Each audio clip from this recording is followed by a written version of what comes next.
Hello everyone, this is Serious Trivia, and in case the title didn't give it away, this is our 10k subscribers AMA video. So previously, we put out a video to collect questions, and today we're going to answer them. Now, I had intended to organize everything, but with the release of the Amazon DLC's previews, and the fact that we got about 250 questions, it was just going to be too much work. So we're just going to turn on the YouTube page and go through the questions from the time they were asked and answer them as I go. And if there's similar questions, we'll skip those. And if there's details to be added, we'll just answer them as they come. So right off the bat, the first question we have is, where are you from and where do you study about Chinese ancient stories? Three Kingdoms. Thank you, keep going. Well, I am from China originally, and I've been living in the US for many years now. And the place I do to study Chinese ancient stories is the internet and books and various sources like that. I am not trained in history. I did not study history in college, but it is just a hobby of mine. Second question, or first question, why are you gay? Why are you not? And let's move on from there. Do you have any non-video game related hobbies? Greetings from UK. Congrats on the channel growth. Well, I do have a ton of non-video game related hobbies. For one, board game counts, card games.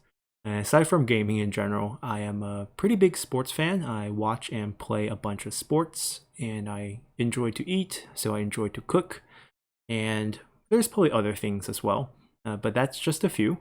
Video game does take up a big portion of my life, especially with this channel going on, but there are other things. Do you have a favorite character from Romance of Three Kingdom? Indeed I do. I am particularly fond of Zhao Yun from Liu Bei's faction. I feel like he exemplifies a lot of traits that I admire. I mean, namely excellence and also loyalty. I mean, he stuck with Liu Bei pretty much from the beginning, considering the same time around Guan Yu and Zhang Fei's time period, a little bit later, but he'd been through all the tough parts with Liu Bei, and he stuck with them till his end, and he served his country, I guess, in a sense, even in his old age. There's a particular scene from The Romance of the Three Kingdoms, since we're talking about the book, where Zhao Yun's already in his 60s, and he took on 5 generals in a duel and came out ahead, of course. Which of the Three Kingdoms do you like the most, and what about your favorite characters of the Three Kingdoms? So, similar question. Which of the Three Kingdoms do I like the most? Well, growing up, reading the book, I was a big fan of Shu, which I think everyone who read the book are fans of Shu. But as you learn more about history, now of course there's nothing wrong with Shu, even when you learn more about history, but there is quite a bit to be admired of Wei, Cao Cao's faction, because he actually did the hard job of uniting a majority of the country and managing it well, recovering it from the many years of war. I mean, some of it which was caused by him, but others from a long period of mismanagement in the later periods of the Han. And he has some very interesting policies, whether they're Tuntian or they even did policies where they moved widows around for remarriage, because population was a huge issue in China at the time because of the effects of the war. So I think now it's a toss-up between Wei and Shu. Still very fond of Shu from my younger days. And favorite characters, so I guess I'll name 3. I already shared that my favorite character is Zhao Yun, and then following behind would be Zhuge Liang. So definitely some Shu favoritism there. And lastly would be Cao Cao, because I feel like he has a ton of admirable traits as well. Dumpling review win. So I assume this is a question that came from Discord, because I did mention that I can make dumplings from scratch in Discord. Maybe Chinese New Year's? If we make it in the family this year, which I think we will. Might take a picture. Who knows? Hooray, what are some good historical sources to take a look at to learn more about the Three Kingdoms period?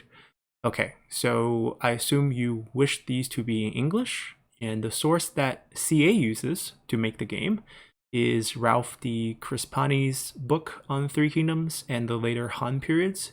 It's kind of a college textbook. It's quite expensive to acquire. I know there are PDF files out there, but definitely not legal. So I'm not going to advocate that here. But if you can find that book, that's a great source in English, and also the source that CA uses to produce the game. As for Chinese sources that I like to use the late book of the Han, Hou Han Shu or Han Shu. And then you also have obviously the Records of Three Kingdoms, which is the more historical version. And then even some later ones, 资治通传, which covers the period in very general sense, but still very good. But those would be heavily available in Chinese, and I don't know if there's any good translations around, and I don't really read translated copy. One advantage of the fact that I'm Chinese is that I'm able to approach primary sources. So if you're asking me what's a good translated copy of Romance of Three Kingdoms, I wouldn't know because I would have never read any of those. But I'm sure there's tons of people on this channel who has read the English versions and can share their experience with those. Aside from ancient Chinese history, is there any history from different culture or eras that interests you, like Rome, Southeast Asia, World War, and stuff? So believe it or not, Chinese history is not my primary historical fascination, at least from my youth. I was really fascinated with World War II growing up and read up a lot on that.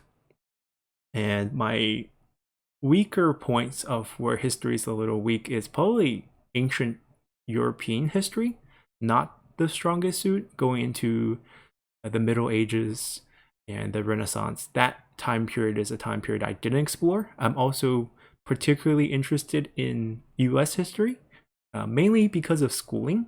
I grew up, I went to school here in the US. I grew up in China for a long period, but I went to school in US and we studied US history. I found that particularly fascinating because you have a short period of time, roughly 200, not even 50 years right now. And what we have is basically a very concentrated period of modern history that you can look at things in greater detail. And you have a lot of sources that's available. So that time period is particularly interesting. And ancient history in general becomes very fuzzy a lot of time. I enjoy reading about them, but sometimes a lot of things are more opinion based. And I mean, even modern history is heavily opinion based, but at least you have more sources to back up those opinions. So, what is your favorite Total War game other than Three Kingdoms? Well, I enjoyed Shogun 2 a lot before Three Kingdoms came out. I have played Total War games since Medieval 2. I played Empire, I played Napoleon, I played Thrones for a little bit. Didn't enjoy it as much. The art was really good. The gameplay was a little hard to get into. But I played pretty much all the Total War games. I play Warhammer as well. Warhammer 1, Warhammer 2. But for Warhammer 2, I only play certain races, and I don't have as much time to play it now because I'm doing the channel for this. I don't intend to cover any of the older Total War games simply because I feel like, A, there's a ton of content out there already, and other thing is there'll be too much stuff to catch up on. I would have covered so much stuff given that I like to guides and lore as well. And to backtrack on Warhammer, for example, there would be just simply too much content to make at this point, and I'll feel like I'm constantly playing catch up with new DLCs coming out too. So if Warhammer 3 comes out, I probably will cover that, just like how I'm covering Troy right now, but not really going to go do any old Total War games. And moving on up, let's keep going. What is your Chinese name and meaning of it? So I'm going to keep that private. There's a bunch of things in terms of privacy on the internet and YouTube in general. I mean, I don't do face reviews for that same reason. Like, there's going to be a bunch of questions about face reviews, already seen them. But my Chinese name is actually quite unique in a sense. I'm sure if I actually told you the characters, it's not like, you know, John Smith, and you look it up, you find like a couple hundred other people with the name, which is actually quite easy with Chinese names since you have 2-character and 3-character names, and with, you know, over 1 billion of us, you're gonna have a lot of repeats. But my name, I believe I looked it up before. I think there might be 2 people in China with my name, so I'm gonna keep that private for now. And love your channel from the start, and let's read more. Being able to provide knowledge regarding the characters, places, and events within the time period in which Romance of the Three Kingdoms set. Okay, thank you, thank you. And what got you interested in Chinese history? Has it been a lifetime passion of yours? Something you got into recently? Okay, good question. So I've been interested in history, or rather, I've been interested in stories since I was little. I think it has to do with my grandfather, who shared a lot of stories with me when I was growing up. I was quite close to my grandparents. So from there, I just enjoyed listening to stories. And history really is just a lot of stories about things that happened in the past. So it's always been something that interested me. In regards to Chinese history, I mean, being Chinese and growing up in China, it's easy to see history around you. I mean, I was born in Beijing and I was raised there, which is the capital of the last two dynasties. Even today, it was the capital of the Ming and the Qing dynasty. So you had so much structure. Like I would take walks with my grandparents on weekends in a place called Temple of Earth, which is where the emperors had their prayers for harvest. And it's, history is just all around my life growing up. And these stories just interested me since then. And since coming to the US, I was interested, in US history, as I just mentioned. World War II was fascinating for me as a kid because you still have images of that time period. And also little boys like war. I'm sure you can understand. But that's pretty much where the interest has been. It has always been interesting to me. And in particular, how I got interested in Three Kingdoms, which I think will come up multiple times in this AMA, is that I played Dynasty Warriors. I pretty much got a PlayStation 2 as a birthday present, I believe, when I was I don't know how old, but and then I got to pick out a game, so I went and somehow ended up buying Dynasty Warrior 2, which I had no idea because this is before the age of the internet. You can't look up games, and it just a game that I picked out, and I had a ton of fun with it. And at the time, as a kid, I had no idea who everyone was. I know being a Chinese doesn't mean you know Three Kingdom history. So from that point, I started getting interested in these characters that I'm playing as, and I started to want to learn about them. And my father got me a copy of Romance of Three Kingdom. I mean, it was in Chinese in the Wen, so basically in ancient script. It's like trying to read Shakespeare, and that was difficult. I mean, to begin with, my Chinese at the time, I mean, skill level wise, as a little kid, how skilled can you be? And then you're trying to read ancient script. But I got really interested in it, and I tried to read it, and it was really hard to read the old text to make sense of it. So obviously got turned off by that. But then my father got me interested in another book called The Investitures of the Gods, which is Feng Shen Yan Yi. It's another Chinese book in old script, and it's about Chinese mythology. And that was super interesting. And he read that to me. And that's how I kind of learned how to read ancient script. And then after I grew a little bit older, with that knowledge, I got into reading the Romance of Three Kingdom myself, and I read it so many times now. And that's pretty much how I got into Three Kingdoms history. And let's see, how do you know Chinese and ancient Chinese culture so well? What inspired you to do all that? So I kind of answered most of that already. And mainly it's because I am Chinese, so I have access to a lot of the skills necessary to do this. And I also don't mind reading, which I think is a underrated skill as well. What role would you give Lu Meng, strategist with combat abilities or commander with strategy abilities? So I think he is probably a commander with strategy abilities. It would make more sense with his character as well, since he is a late bloomer in terms of reading and learning, because Sun Quan is the one who really had an eye for Lu Meng. Basically thought he would had great potential, but Lu Meng was one of these unread generals who was a good general, so commander, but he didn't read up on strategies or learned. And Sun Qian got him into reading, and he became a late scholar, which explains his background title in the game. So I feel like a commander with some strategy abilities that you can unlock once you level up makes more sense. Why did I decide to do YouTube? Are you considered streaming? Oh, that's also going to be a common question, isn't it? So I decided to do YouTube when the game Total War 3 Kingdom came out. I registered for an account on May 21st, which I think is 2 days before the game came out. And I think that's also the day I pre-ordered the game. Yeah, I think so, because it was delayed once. I usually don't pre-order a lot of games, but then it was pretty much set to be released on May 23rd, and I pre-ordered a couple days before, and I registered for a channel. I ended up not making a first video until I think June 5th, like maybe a week or two after the release of the game, because I had no skills in making YouTube videos. I didn't know how to edit, I didn't know how to record, I didn't know how to record my voice and put it in with the gameplay. So a lot of learning needed to be done. And in regards to why I decided to do YouTube videos, well, I watched a lot of YouTube videos. I mean, I'm sure everyone here can share that sentiment. I enjoyed playing a lot of strategy games, in particular Civilization and Marble Wazir. I think he's Polish. I'm not sure. I could have that wrong. I don't want to get that wrong. I haven't watched him in a while. But he was a YouTuber who did Civilization videos, and I really liked them. And he was very thorough with sharing his thought. And I watched him for many years. And even people like Mr. Smart Donkey, who did a lot of Shogun 2 videos, I enjoyed those as well. His tier list of Shogun 2 was very fun.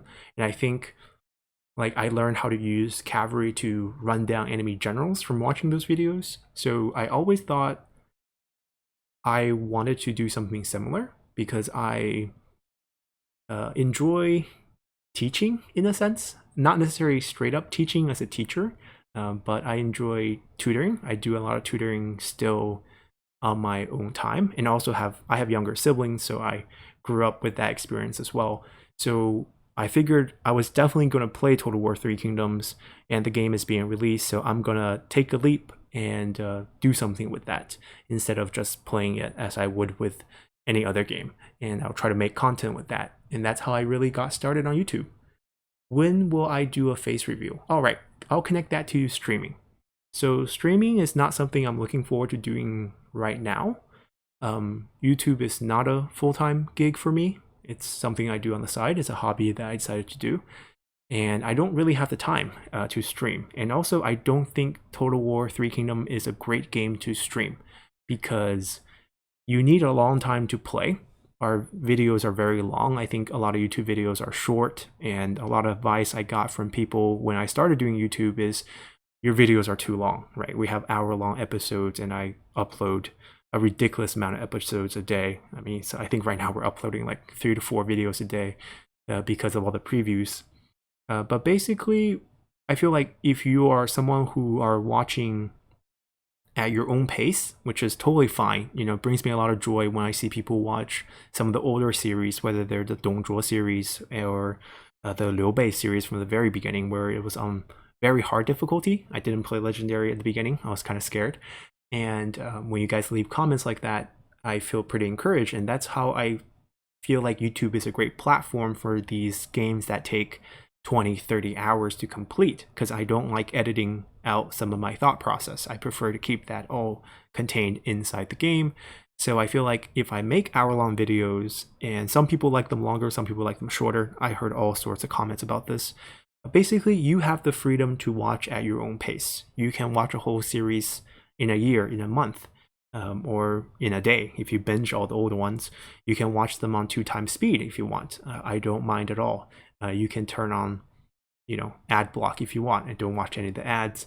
Yeah, it hurts revenue, but the good thing is YouTube is a side thing for me, so I don't need this to feed myself. So if you prefer to watch without ads, I completely understand.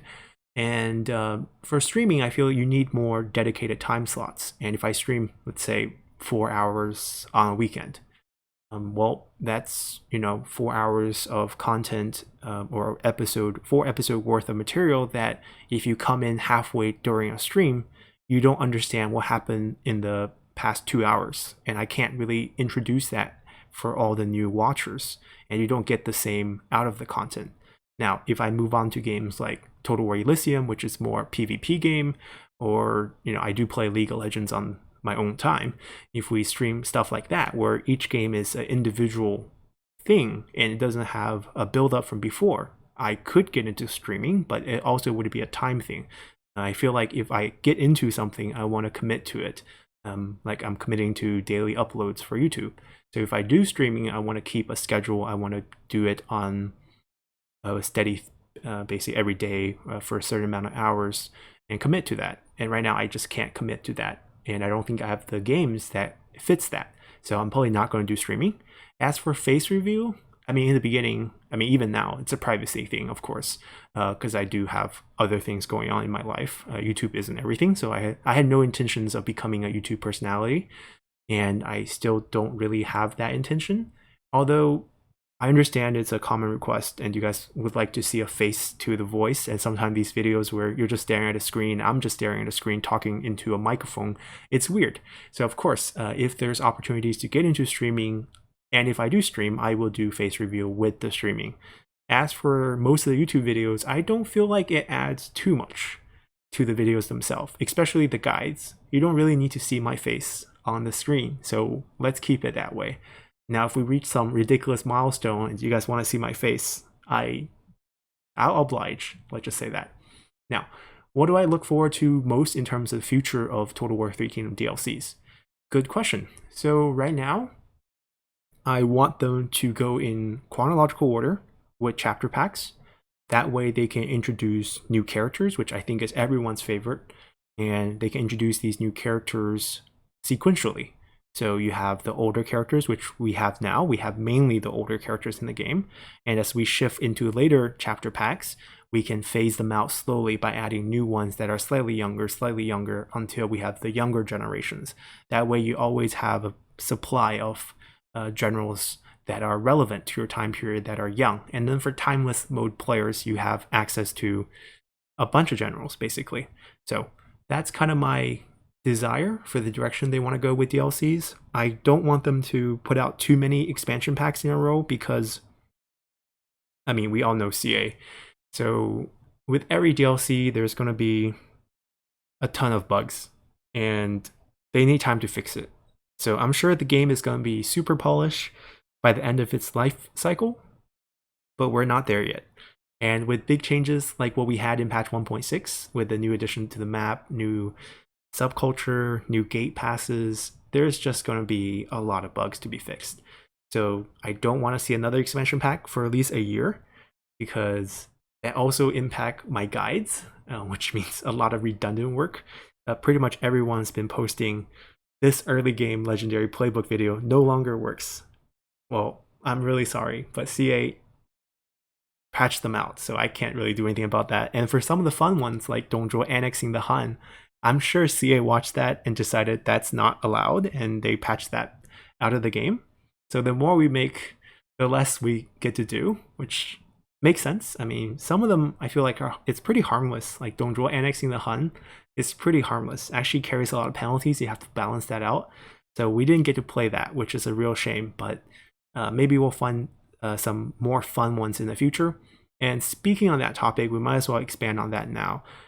So instead of redoing every single legendary playbook start, especially for some of the factions that's going to play very similar to what we already had, what I'm going to do is just do a tutorial series, a full tutorial let's play for new players, old players. You know, there's always something to learn, even for myself. You guys tell me stuff in the comment sections in like pretty much every video of things I'm doing wrong or some things I forgot or something that I don't know.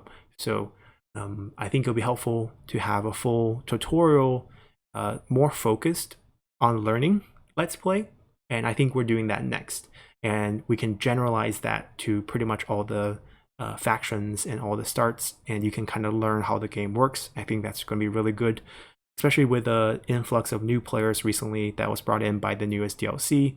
You know, tigers and elephants is a big draw. So a lot of people did come into Three Kingdoms recently, especially with sales coming in. A lot of people don't buy new games, which is totally understandable. If you understand how many games I got on sale on Steam, I get you.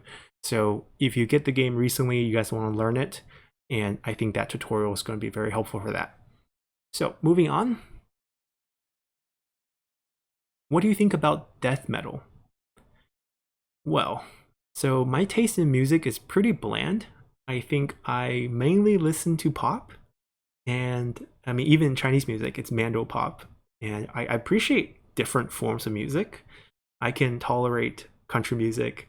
I actually particularly enjoy in Chinese music. There's a genre called 中国风 or like Chinese flair, and it carries a lot of like opera tones and stuff like that. So like, it's kind of similar to like country music for Chinese music. I quite enjoy that right now. I like jazz. I like hip hop. I like rap. Death metal though, I wouldn't listen to it on my spare time, but since I am going to be playing Cyberpunk 2077 later this year, I better get used to it because I understand that is a big theme there. So I'm open to it. I'm pretty open to a lot of things. Never say no, right? How were you first introduced to the history of Three Kingdoms era? I cover that. Dynasty Warriors. Also, which Three Kingdoms character would you most want to sit and have tea? I'm assuming we want to have a chat with them. Well, I think I want to have tea with probably Zhuge Liang. Mainly because, I mean, I think he has interesting conversation. Also, I think it's a safe person to talk to.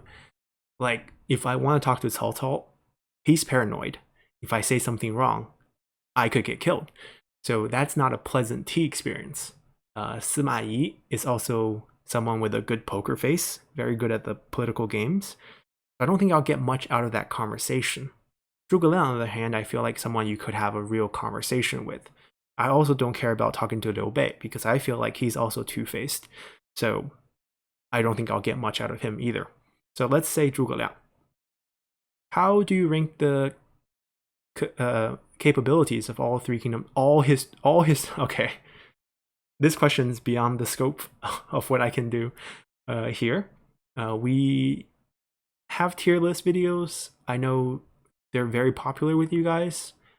I want them to be helpful in most cases, and ranking characters in the game is not that helpful just because of how strong items are. Like, characters themselves don't carry a lot of power. You give Lu Bu a basic weapon, and a generic general with a gold weapon can kill him. So it's hard to rank this. There's too many, basically, history-wise. I can tell you, I feel like Cao Cao is the most accomplished general of this era. If you think about it, he came from pretty much nothing. I mean, he had a great family background, he's rich and all that, but for him to get his first plot of land and to build from that, pretty difficult. He suffered some drawbacks. He had to deal with Lu Bu and some, backstabbings, and then he had to get the emperor, get control of the court. And I feel like Cao Cao did a pretty honorable job. I don't think he was the scheming mastermind. He never did anything himself that would suggest that he was there to usurp the throne. I mean, a lot of that's for image control, but even on that front, a lot of people can't do image control. You look at, Eight Princes, you look at Dong Zhuo, you look at even He Jin and Regent Liang Ji before him during the later periods of the Han Dynasty. You have really powerful regents that can't even put up an image of not usurping, even once they have all the power. At least on the surface, don't look like you're usurping, even if you want to. And Cao Cao did that. And Cao Cao is also a brilliant military mind. So I would rank Cao Cao up there in terms of being the greatest general of the time period. Will there be an Empress trivia? Okay, interesting question. I think I'll refer you to my mom because I think she wants to know too. And then moving on, congratulations, thank you. How many hours do you have logged in Total War 3 Kingdoms? I think about 1,600 right now. It's quite a lot. Comes down to about almost 3 hours a day, which is actually quite scary. Now, not all those hours are playing hours. Sometime when I need to do research for a guide, I'm in the game a lot just to take image assets. To collect all the traits in that trait guide took days to find, like, at the time, I think it was like 115 traits. and I had to find characters with all those traits so I can clip the image of what the trait did, and then I had to spend time outside the game to organize that into different types, different bonuses, and then make a guide out of that. So a lot of those hours are not gameplay hours, but it's still quite a few hours in the game. I do have a bunch of games over 1,000 hours on Steam though, so not the worst offender. And if you consider League of Legends, which I've been playing since season 1, definitely something I don't want to think about. Record mode run win. So I'm open to record mode runs. I offered it in the last poll, not the last poll, but the poll before the last poll, and it didn't win, but I'm open to it, so hopefully sometime in the future. What made you want to start doing lore series for Three Kingdoms, and do you think it helped expand people's knowledge on the era? Well, of course. So what made me want to start doing a lore series? So Let's Talk Lore started because the 8 Princes happened. So I don't know if most of you were 3K fans at the time or people who played the game, but when 8 Princes was announced, there was huge backlash on Reddit. And at the time, I wrote a post on Reddit, not defending it, but just kind of rationalizing the situation. Because I pretty much understood that CA probably wanted to do something like Fall of the Samurai with Shogun 2, considering that's their last commercial success in the Oriental realm of Total War games. And it kind of backfired. And 8 Princes was made for Chinese people because, believe it or not, 8 Princes is so obscure that most Chinese people don't know about it. It's called 八王之乱, or the chaos of, the 8 princes or 8 princedoms. And most people don't know this period of history. And the anger is because it's not known. So why are you making a Three Kingdoms game and then introducing something that's completely unknown? But the historical period of this time period, at least the events, are very interesting. It's a lot of court intrigue, a lot of honorable characters. Rest in peace, Sima Ai. So I made that series to kind of enlighten the people on the history of that period, to hopefully get them interested in the expansion or in DLC. And I think it kind of worked. I mean, making this series made me more interested in the time period. And because at the time, the channel was super small, right? That was like 2 months into the game release. I think I had, I guess, 100 something subscribers, maybe 200 something at most at the time. And that series was very popular. People really liked it. So I thought, okay, people really enjoy the history behind it. I'll do more historical pieces. So I did more lore series. I mean, the channel is foremost a gaming channel. I mean, I set out to make gaming channel. I don't mind educating people, but I originally intended to educate people about gameplay, making guides. But if people want to know the lore and history behind it, I'm open to that as well, and to share some of my knowledge on that, because I do share a lot of that in the gameplay themselves. I mean, I picked out the channel name to be Serious Trivia to share stuff like this. So having dedicated a series on the lore is definitely something that makes sense. All right, moving on. Why is your channel named Serious Trivia? Okay, that connects quite well. So making a name is obviously super hard. And I didn't want something that's married to Total War or Total War 3 Kingdoms, because I can't imagine doing that 5 years from now or 10 years from now. And I really don't want to be one of those YouTubers that can't do another game, because that feels really sad. I understand from these questions, most of you are on my channel for this topic, which is totally fine. But as you might notice, throughout the channel's history, we've been adding various games because I want to play other games. I want to share those experiences with you guys. Not all of you are going to enjoy that. I understand. That's totally fine for me. But I don't want to be just someone who does one type of content on YouTube, especially in the realm of gaming. There are so many great games out there. So at the time, the name, right? So I like trivia, as a person who likes history. So that was set pretty early. And then I also like oxymorons in a sense. So trivia and trivial is kind of similar in meaning. and then I picked the opposite meaning in serious, and it ended up being serious trivia, and that kind of stuck. So that's pretty much what this is. Why did you start this YouTube channel? Already answered that. When did I start? Just last year, 2 days before the release of the game. So answer that as well. Do you like history in general? Answer that as well.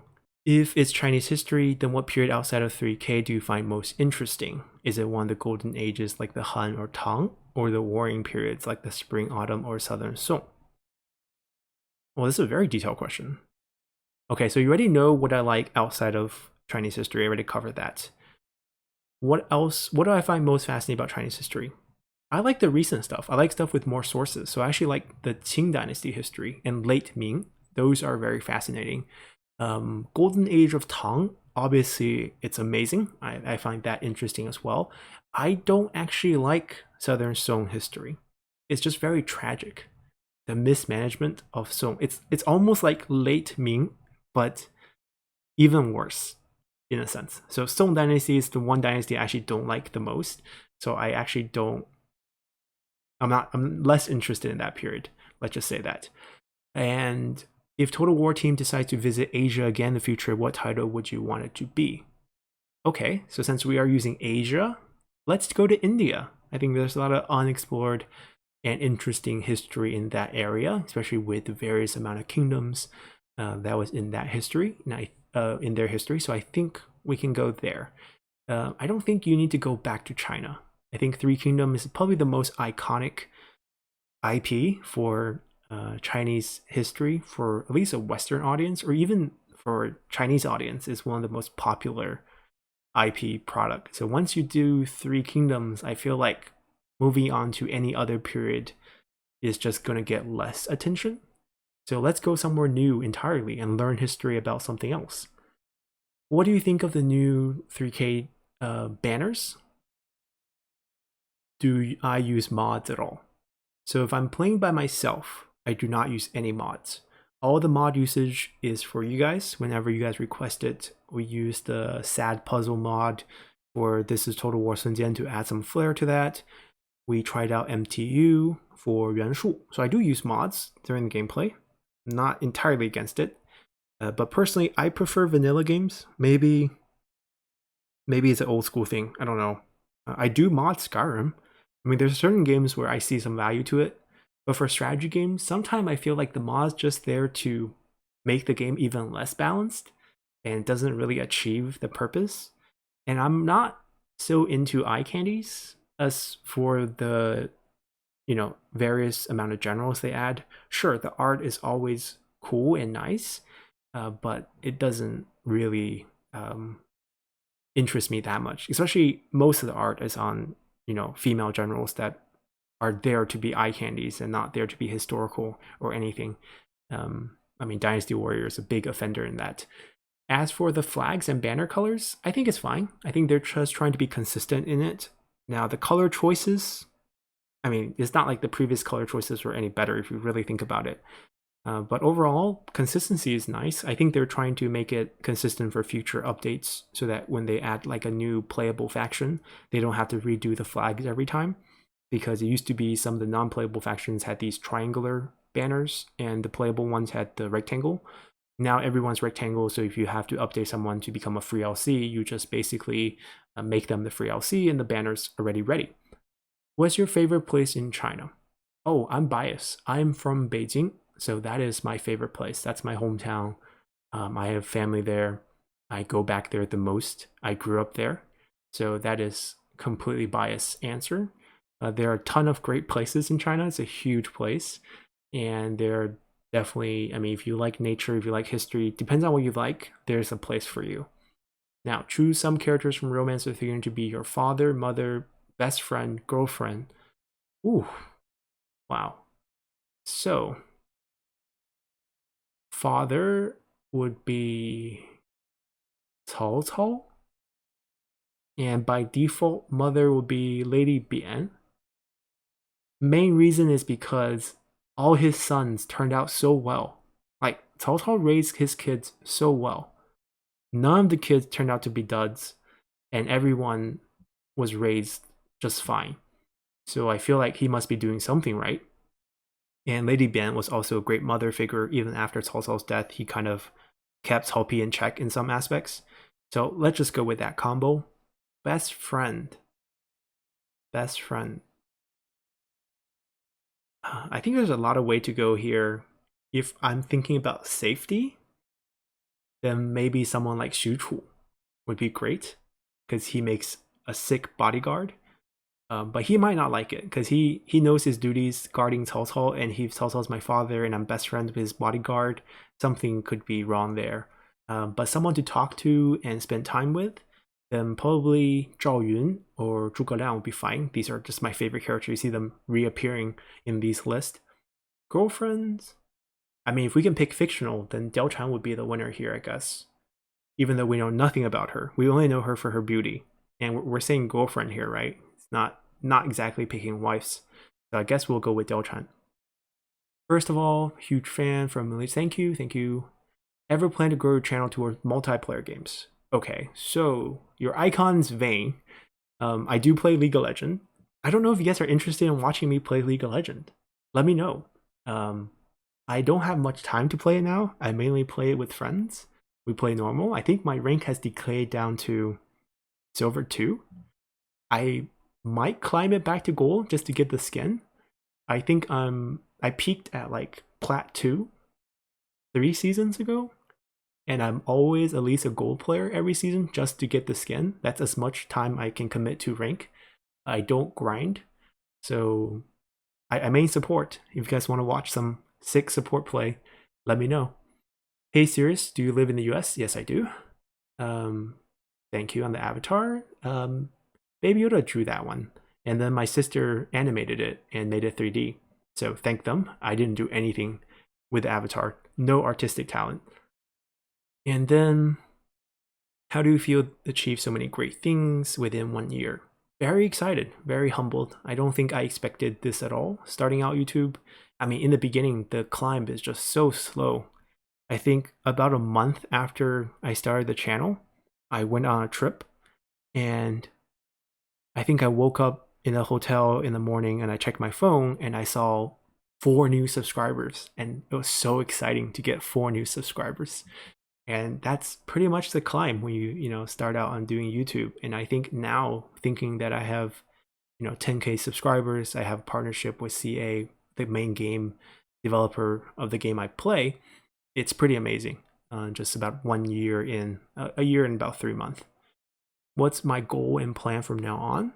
Well, I think the goal has always been to play a game I enjoy and make content that I'm happy with, I'm proud of.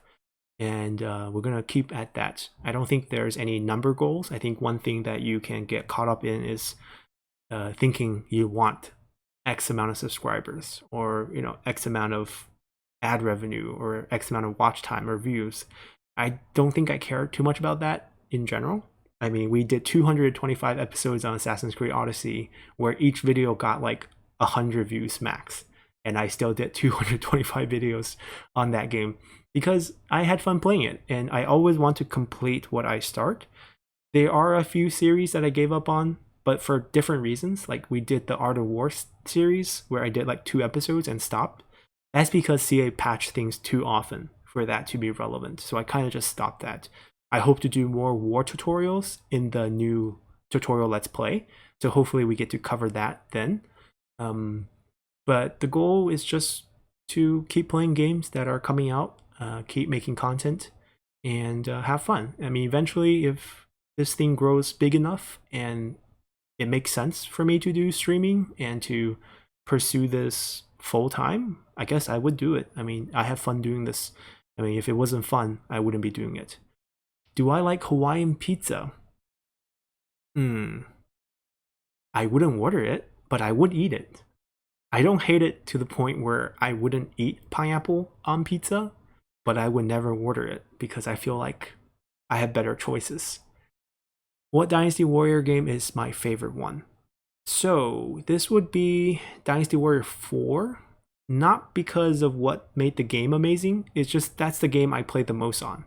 I got in the series on 2 and I played it all the way to 7, and I guess just because I was in middle school-ish when 4 came out, or I played it for a long. Maybe was 4 the first one on PS3, or maybe it was the last one on PS2. Basically, I played that for the most time, and that's pretty much my favorite one. What type of music do you listen to? We cover this. I listen to a lot of stuff, but my taste in music is rather bland, in my opinion. I listen to most of the popular stuff, pop music. I don't listen to any niche music. You have to refer to my more artistic siblings. Um, in regard to good music taste, they recommend good ones to me all the time, but I tend to listen to just pop music. Face Camp, ready to cover that. Other than Three Kingdom lore, can you share with us history and lore about other eras in China? Okay, so that is a good point. So there's a couple things with this. As we have talked about my lack of artistic skills, I don't have the abilities to generate art for a lot of these historical periods, and I rely heavily on the game art when I make Let's Talk lore, which is why I'm really afraid to make lores for future content, because we did jump ahead and do the Nanman lore series, but now all of a sudden we have art for Ahuinan, we have art for all the various cave lords. We have a CA art for Menghuo, where I used the Sanguosha art. So basically, I'm more inclined to wait for the art to catch up in the game and then make these stories, because that make my work a lot easier.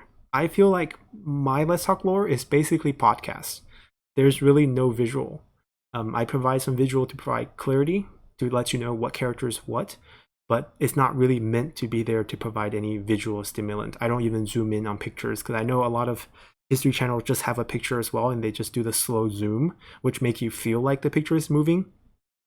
I think is a great technique, but I really just rather not bother with that. I feel like it's just a podcast where I share the stories. So I could technically go on to do other history, but I'm also not inclined to turn the channel to a history channel. And also I don't want to do just Chinese history. I'm interested in other history as well. So as we do interesting things like playing Crusader Kings right now, I decided to play Sardinia, and I read up a lot about Sardinia's history, about how the judge system worked, how the judicates ruled in that period, how they dealt with the Pope, and how eventually they, got into it with the Italians. But I'm open to a lot of different history. I like to read up about different history, so I don't want to pigeonhole myself to just Chinese history. So I like to just pick out the games and then cover the history related to the games and so forth. Are you excited for your next Let's Play? Answer this, we're doing tutorial. As for who I'm playing with, I think I'm going to do Liu Bei, because I actually never did Liu Bei 190 on Legendary. We did do one on Very Hard, I know, but it was my first series. I was very bad. So I think Liu Bei is also someone most new players would want to play, because if you read Romance of Three Kingdoms, you want to play as Liu Bei. So I think he'll be a great tutorial character. 190 start will cover the basis of the game. Do you think CA will make True Han Contention DLC similar to what they did for 8 Princes? Maybe. I think it's possible. Might be the last thing they do, though. It might be the last DLC in the game. Lore series, yes, I hear this a lot. I do listen to it. There's going to be weekly slots. I'm going to do Tuesday, Saturdays, just to make sure we always have lore going. Cao Cao lore is coming up next. I'm going to cover his youth all the way up till he got started, and then into his conflict in 194 with Lü Bu. And we'll stop when he get the Emperor. So this series will be from Cao Cao's youth all the way to when he gets the Emperor. So we're not going to cover Guandu, because I'm afraid CA is going to make a lot more art when Guandu DLC launch, and I don't want to miss out on those art in the lore series. So we're going to cover Cao Cao's life till he gets the Emperor, and then if we have time, as in the next DLC is still a long time coming, if that's the case, I don't know anything, so don't ask me. I will cover the Yuan family. I can go back to Yuan An, who is the figurehead in the Yuan clan who started their dynasty, their political dynasty. And we can cover from Yuan all the way to Yuan Shu and Yuan Shao. And that way we can have Yuan Shao's life set up as well. And then once we get to Guandu, we have both of the backstories covered, and we can jump right into the conflict of Guandu, and we'll understand why they got to where they got to. All right, congratulations. Who's your favorite character? in Total War 3K, and who's your favorite in romance? So I answered the romance part. Favorite character in the game. Favorite character in the game. I don't know. I don't really play favorites. I don't think there's anyone in the game that stands out so much that I'm particularly drawn to them. I mean, Zhou Tai is really strong, but I don't think he's my favorite. Right now, I'm actually quite mad at him. It feels like every time he shows up, I feel obligated to take him because he's so strong, but then he kind of breaks the game. So I don't think I have anyone. Do you plan to make more tier lists? Yes, we do. The tier list will come as we do the Liu Bei tutorials. What I will do is I will break down the units by their color. So like the blue color units, the range units will get a tier list. And then the green units will get a tier list. And the reason why I'm doing that is if I do those 5 tier lists, then we can know the best army comps. Because the army comp is really color coded. So once we know the best range units, you know how to construct your strategists. And once we know the best spear units, you know how to construct your army for your champions. And then we can talk about combinations of different troops in the army composition, because you can have between 3 to 6 in any given battle, and you can kind of play around with that. So that's the plan for tier lists going forward. What's your favorite historical Chinese TV show? Oh. Right now, it's 24 Hours in Chang'an.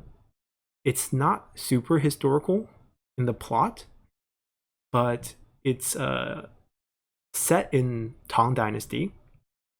It's very well produced. It's recent. That's why it's on my. That's why I can think of it right away. But if you want a Three Kingdoms related one, my favorite is actually Advisors Alliance. It talks about the story of Three Kingdoms through Sima Yi's perspective. It has 2 seasons. First season is a political battle within Cao Cao's court of how Sima Yi rose to power, and the second season goes from Sima Yi's conflict with Zhuge Liang's northern expeditions all the way till Sima Yi's coup. And I feel like it's a really well done series for what it is, covering this period. It's better than a lot of series covering this period. There are still some fluff in it. They add some romantic stuff and some family drama for comedy, which is fine. I think they did a good job of that too. But that's probably my favorite historical shows right now. 24 Hours in Chang'an is actually similar to 24, the series in the US. It's talking about a terrorism attack on the city of Chang'an, which is the capital of the Tang Dynasty, on the Lantern Festival. And they found this guy to stop it. And he's like fugitive that they released because he has good detective skills and so forth. But the setting is really well done. The clothing, the landmark, how grand the city of Chang'an is. And it's a really, really well done show. And if you have Amazon Prime, I think it's actually on Amazon Prime. So Prime Videos. So I think if you have that, you want to go check that out. It's a great show. It's like a mystery detective thriller type of TV series. And the details, it's just great. Not historical, but it covers some historical elements of the Tang Dynasty's frontier military policy and how it fractured eventually into the kingdom, and how some of the emperors and the prime ministers had very difficult power imbalances. But great show. Can I marry you so I can keep all your items? Later we discuss divorce and use you as a spy in CA. Great plan. Don't let me know that beforehand. Are you subscribed to PewDiePie and Mr. Beast? No and no. Will you do a Guan Yu lore? We have one. Oh, like how he becomes a deity. Oh, among Chinese police and gangsters alike. Okay, so I don't think I'm going to do a full lore on this, but I can give you a little brief reason for this. So Guan Yu really ascended into the God of War figures after he died from Three Kingdoms. And the reason why he's promoted, and the reason why Romance of Three Kingdoms, the book, is promoted, is because this book is a book about loyalty. Not only loyalty, I mean, in the grand scheme of things, Liu Bei and Shu represented the correct lineage of the royal family, right? He is Liu, so he's continued Han. So that's why he didn't call himself Shu, he called himself Han. And later historians classified him as Shu Han because he was in the area of Shu. But that's a sense of, loyalty to the country. And Guan Yu represents loyalty to your liege, to your lord, to your master, to your brother, to your, your beliefs. And that's what Guan Yu represented.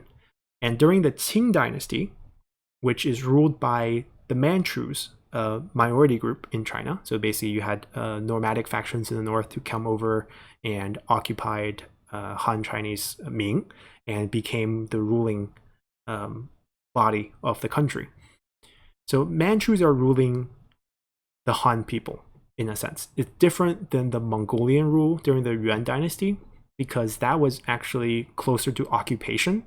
And the Manchurians being a much smaller population, very, very few Manchus, if you compare them to the Han population, they knew they can't rule like that.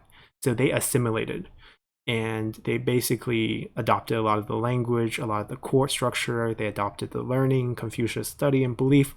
And they needed to promote loyalty to the country and to the Lord.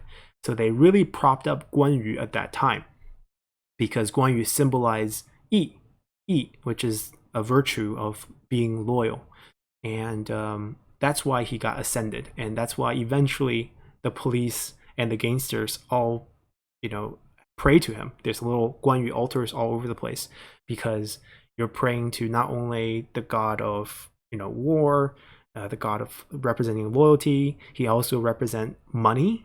Just basically a crazy, you tell a story of someone's great, you tell it to the next person, and just kind of snowballs out of control. And Guan Yu is now presiding over many material things. And that's why gangsters will pray to him as well, because he's there as the goddess, like god of protection, right? You put him in your underground casino, he's going to bless you and protect you. He's going to bring in extra money. The police pray to him for protection, for loyalty to the force. So that's why Guan Yu is being prayed to by a lot of people. And then you say you don't like using mod, and we talked about this, but are you actually a closet mod lover? Nope, not for games like Three Kingdoms.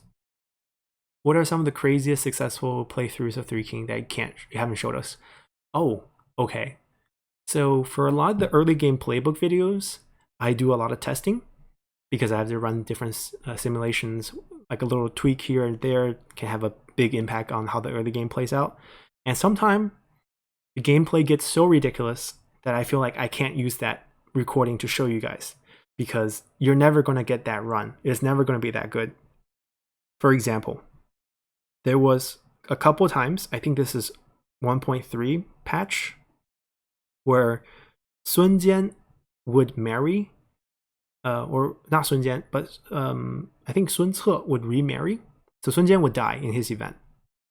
And Sun Jian would come of age, and Sun Jian would marry, and then divorce his wife and kick her out of the faction with the Imperial Seal. There were multiple times when I tested for early game playbook videos where I could pick up a character from the pool that had the Imperial Seal.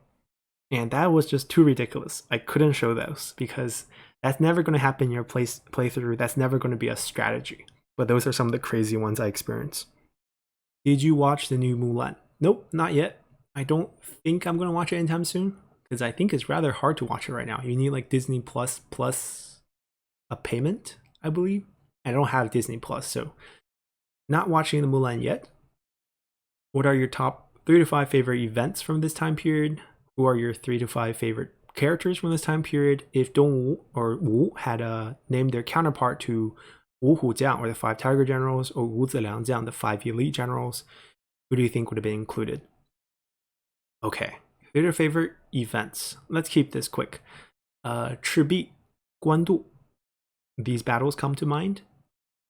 And I really like the event in fictional wise in the Romance of Three Kingdoms when Zhuge Liang first joined Liu Bei. So stuff like Huo Shao Xinye, where he burned down Cao Cao's army in Xinye. That was pretty epic. 3 to 5 favorite characters. We kind of covered this already. If Dongwu had named their counterparts, okay. So if Wu had named 5 generals, I mean, Wu never named generals, but later historians named 12. There's the Jiangdong 12 Hu Chen, which is 12 Tiger Generals, which we almost did a lore series on. I might still do it, but right now it's on hold. Also, kind of for art reasons too, because not all those 12 generals have unique character arts, and I'm not sure how I feel about covering them right now. But anyhow, if I had to pick like 5 of Wu's general, then it would depend on which lord is naming them, because they did switch generals quite a bit.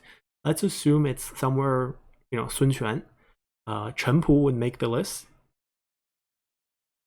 Zhou Tai would make the list. And I assume seniority will play a big role in this as well. Huang Gai would not make the list because Huang Gai was very lowly ranked in the Wu army. He got really famous because of the romance of his Three Kingdom, the Chibi battle, the lighting the fire. I mean, it happened historically, but that was his big splash on the stage. But before that, he's not a major character. Zhou Yu would make the list, obviously. So it'd be Zhou Yu, Chen Pu, Zhou Tai. Zhou Tai because he saved Sun Quan's life. And also, he's a great general by himself as well. Then it gets fuzzy because you can go a lot of ways. But I think those three are top three. And you don't want to name any of the younger generals because that just doesn't make sense. I think someone like Zhu Zhi, who served both Sun Ce's father and Sun Ce very well, and also he had his own force at the time, might make the list, but he's more administrative. Another issue with Wu is they didn't fight any big major battles. They did a lot of bandit clearing, and the only big battle they did is Chibi. Well, they did Hefei, but Hefei is not a good battle for them, so I don't know if they'll name anyone from that. But that's pretty much it. And let's see. Do I know any Arabic words? I don't know any Arabic words. I know Arabic numbers. Let's see. If you... Thank you. We reached it. Yes, we did reach it. And okay, thanks. Thoughts on possible future DLCs? Settings for Three Kingdoms. Okay, so if you're interested in what potentially could happen, the very next one should be around 198 to 200, and that's the Battle of Guandu. That is the showdown between Yuan Shao and Cao Cao for the north. So those are your two major factions. Cao Cao has control of the Emperor. Yuan Shao has control of the entire north of the Yellow River. So that's the big showdown that determined pretty much who was going to be the dominant player in the north. And that's probably what will happen next sequentially if they go by chronological order. And that's why our next lore series will be Cao Cao into Yuan Shao, into that conflict if it comes in the form of DLC. And after that, I think the big one is Chibi, which is another big battle. It's the Battle of Red Cliff. And that's a big naval showdown where Cao Cao tried to unite the country in one big swoop by taking out Sun Quan and Liu Bei. But it didn't work. And that led to the formations of the Three Kingdoms, which is probably why this is definitely going to be a chapter pack. I think it's unavoidable to get this. And the time period will be around 207 to 208. And then we probably will not see too many little ones in between because you can probably swing some of the events that happens afterward together. Like Liu Bei entering Shu can just continue from the Chibi DLC. And then you probably get around a 221. Where is the official formation of the Three Kingdoms, where the kingdoms of Wei, kingdom of Shu, kingdom of Wu started to form. And that's when we'll get the kids. So Cao Pi will take over for Cao Cao, Liu Shan will take over for Liu Bei, and Sun Quan will take over. Well, Sun Quan will already be taking over for a while. Sun Quan will take over starting in Chibi, most likely. Even at Guandu, Sun Quan would have taken over. Even though they could move up Guandu to the point where Sun Ce is not dead yet, which is also a challenge because would you allow Sun Ce to be playable and then script a death for him? Or do they allow a sandbox mode where you can just bring Sun Ce in to join the conflict? That's also something that's interesting. Or you bring it out so that you don't have the beginning part of the Battle of Guandu, so to make sure Sun Ce is already dead and Sun Quan would have his own faction and his own mechanic. But that's pretty much the big chapter packs. Expansion packs, they probably will expand the north and maybe even the west in the future. Not sure about that, but North is definitely coming. They confirmed that already. If I could make a Total War game, what time period would I choose? Oh, this is tough. I think I would choose World War I, just because we will have a more mixed group of units. Even though World War II would be awesome too, because I would really want to see how they would deal with the, Air Force, the Army and the Navy working together, because that feels like a very hard design. But I don't know. Total War seems to avoid modern history. I think the latest we have is Napoleon. Oh, Empire. Yeah, Empire is the latest, but that's pretty much my wish list. What inspires you the most in Romance of the Three Kingdom? Inspires me the most. I don't know. I feel like Zhuge Liang's hardworking and like Zhao Yun sticking to Liu Bei the whole time. I feel like that is very inspirational. I don't know if that inspires me particularly, but I find that admirable. Beside the Three Kingdom, what other works of Chinese history interest me? Oh, so time periods. So Sui Tang periods interest me. Qing, Ming, pretty much. I mean, I voiced Song a little bit, but even that interests me. You seem really talented. What might stay curious? That's also a privacy thing. What's your hobby beside game and content creation? We talked about sports. I mean, in particular, I really enjoy basketball. What's my first name? That is also private. When you were a kid watching the night? So this is like 1994 version of the Romance of Three Kingdom. The fire-breathing Nanman units. I don't remember watching that growing up, actually. I don't think I watched it. I think when I was that age, I was watching The Journey to the West. That was just more fun for me. Thank you for being here. And yes, more tier lists are coming. I talked about this already. How old am I? I'm between 25 and 30. Let's say that. Are you interested in Kyo's Romance with You? So I played it till 12, I think. But I'm not interested in now. I'm not going to play 14. I think I got tired of it by the time I was 12. I don't think I'm going back.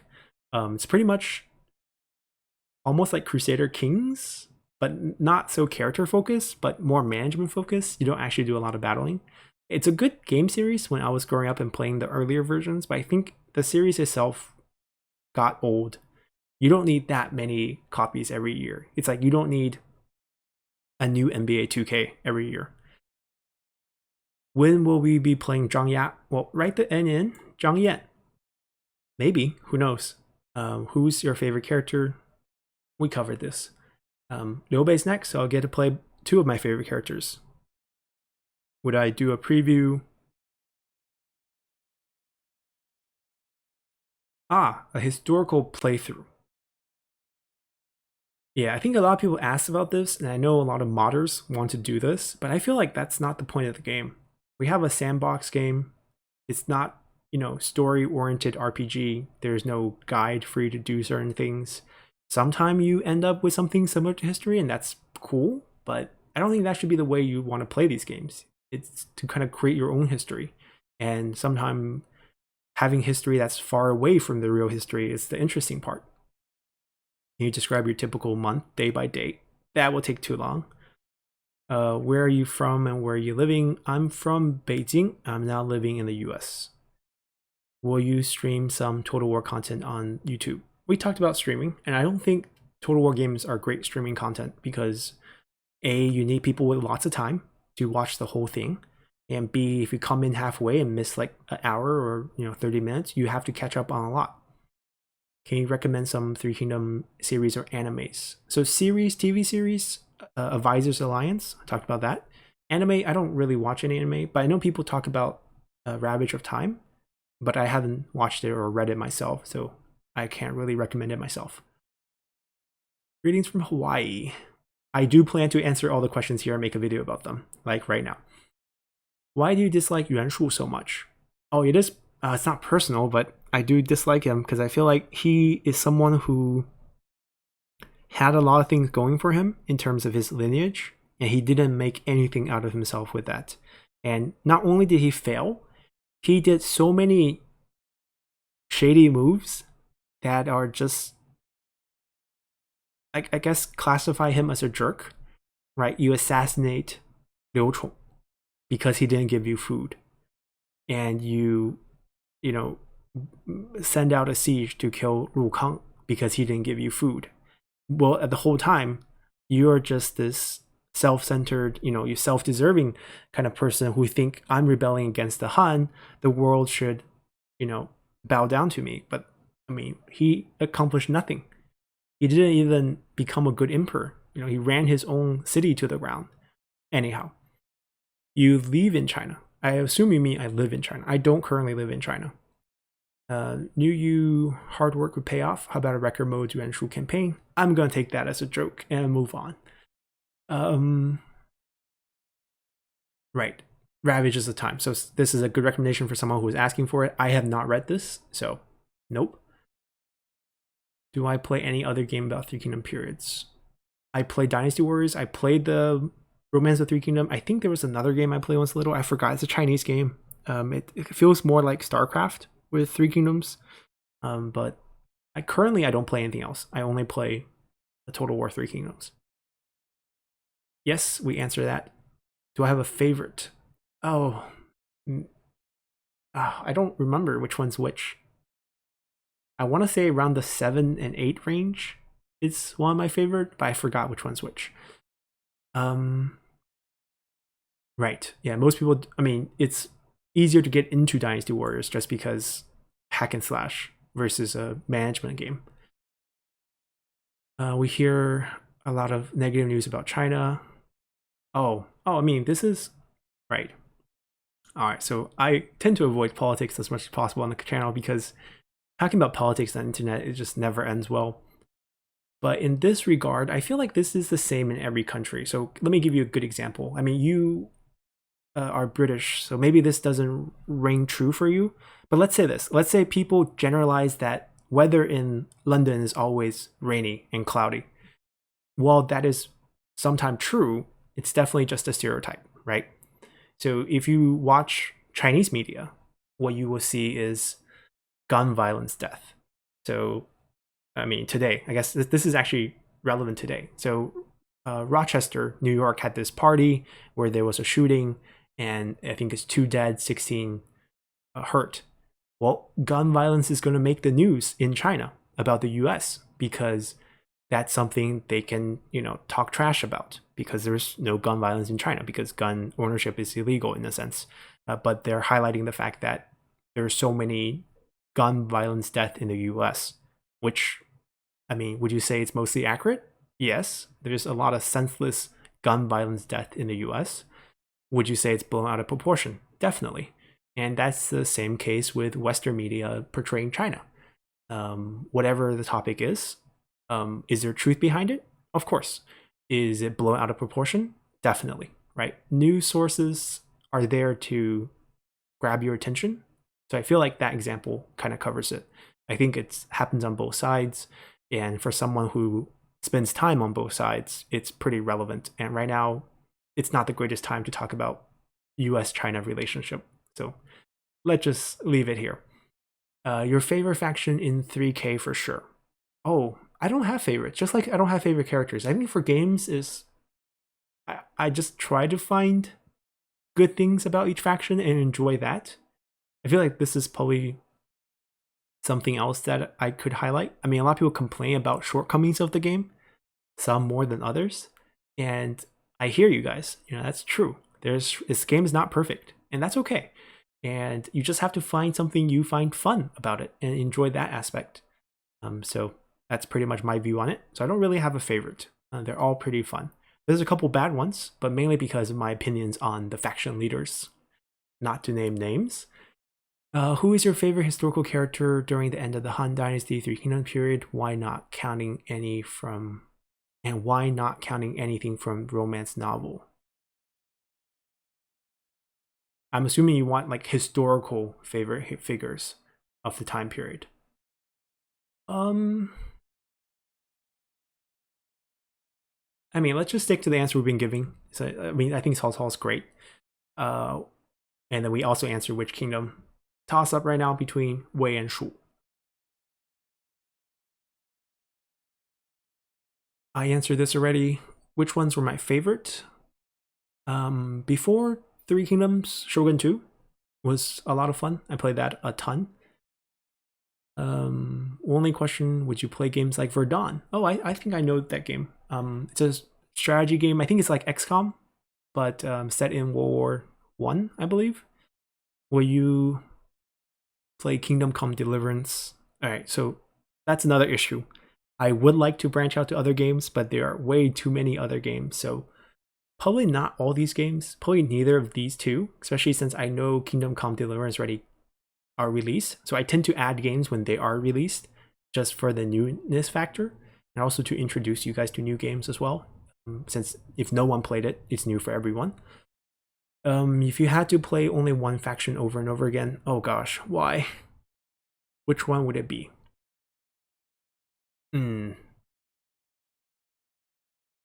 That's really tough.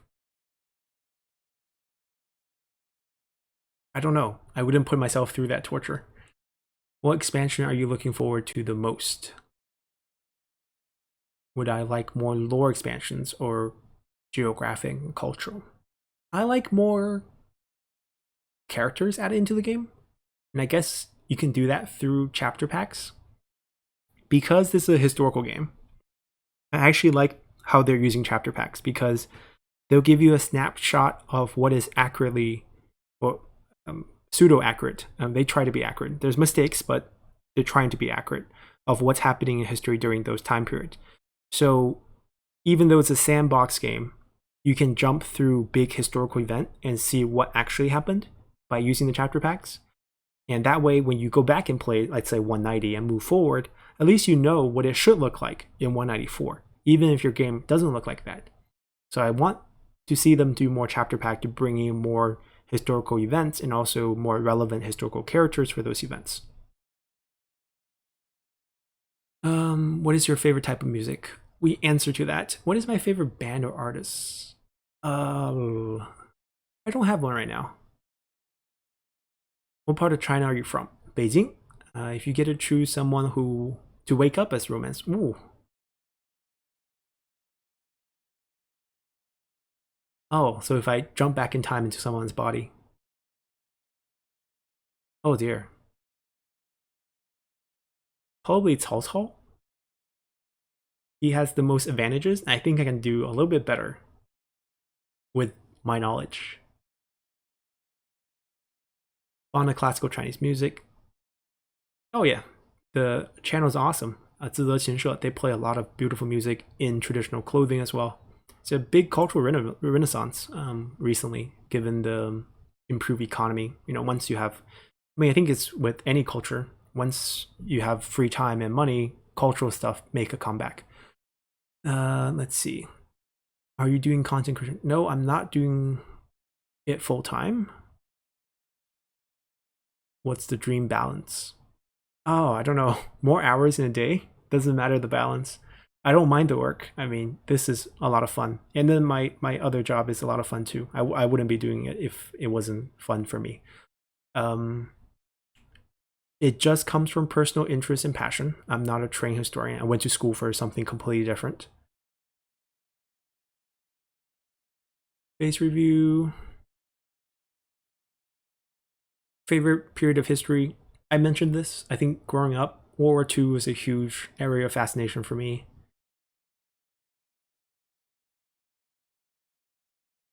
Ah. So rating games based on historical accuracy and lore. Well, oh, or maybe doing a series to follow historical accuracy. So yeah, this is another thing. I think this everyone asked for this. Play Liu Bei and do it historically. You just can't. You can't control that many AI factions. So it's not the game for that. You need a narrative-driven game for that, and this is not one of those games. I am Chinese, and definitely Charmander. Even though I bought the blue version when the game came out. But that's because I didn't know anything about the game. If I knew, I would have gone with the red. And I would have gotten Arcanine, which I missed out on as a child. Thank you for your time. There are guides on this. There are guides on this in the channel. There are character guides based on class that will talk about each background. If CA visited another Chinese total war. Oh, probably not Qin, just because Qin is so close to Three Kingdoms. I guess Taiping Rebellion, late Qing into Republic of China, could be very sensitive because you do get into the Chinese Civil War, which is rather recent. But that will probably be more interesting than Qin. Because I am Chinese and I'm fond of reading. Who do you think see and misinterpreted the most in the game? Oh, misinterpreted. I mean, I don't think they purposely misinterpreted it. It's just he's misinterpreted in history in general, and that would probably be Tao Qian. Because Tao Qian is not this scholarly strategist. He's probably a vanguard. Very bad-tempered, old, grumpy vanguard. Right, stream or hold a tournament. Well, I don't think there is a lively tournament scene for Three Kingdoms. I mean, I know there's tournaments, but I'm not that interested in it. For me, there's nothing. There's no reason to do it because I don't know. It's just not the way the game is meant to be played. I mean, once again, I'm not one of those people who like the eye candy of the battles. I mean, having real time battle in Total War is a big draw for some people. Some people really just like the real time battle, which I totally don't understand because that's half of the game, not the whole game. So tournament players really only care about the game as if it was StarCraft, which is not how I want to play the game. I feel like managing the commanderies, managing the map and the campaign is another huge draw of the game. And it's just nice to be able to see how well you manage translate to how big your army is on the field. So tournaments doesn't seem to portray that. Streamed, well, we kind of answered that already too. How do you feel about strangers trying to visit China? Oh, do come. Oh, security reasons. China's very safe. I don't know what country you're from, but let's say you're from the US. It's safer than the US if you go to any Chinese city. I mean, let's not bring up gun violence or anything like that, but in general, there's a lot less crime. And you might have pickpockets in touristy site. It's definitely not as bad as Europe. I've been to Europe a couple times myself, but it's very safe. Foreigners are not treated differently, except for maybe by vendors. I mean, if you're a tourist in Times Square, you're gonna go end up in taking bad deals on things you buy on the streets, or ending up eating at Olive Garden instead of an actual restaurant in New York. But that's typical, no matter where you go for tourist sites. Yeah, they're definitely rotten apples, especially around tourist sites, because they know there are foreigners who don't know the locals. If you have a friend there, or if you have someone who's local there and that can help you out, it would be tons better. But there is no xenophobia. I think people, especially in big cities, people are used to foreigners, and in small towns, it's more of an oddity, and people don't treat you weird. You are a visitor, so that's so do go. There's tons of places to visit. I think you'll have a great time there.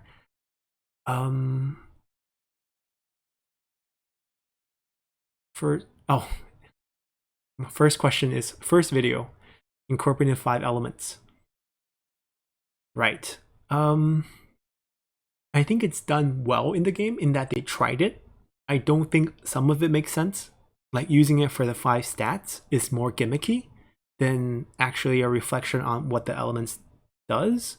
The building discount makes sense according to the elements relationship, which is fine.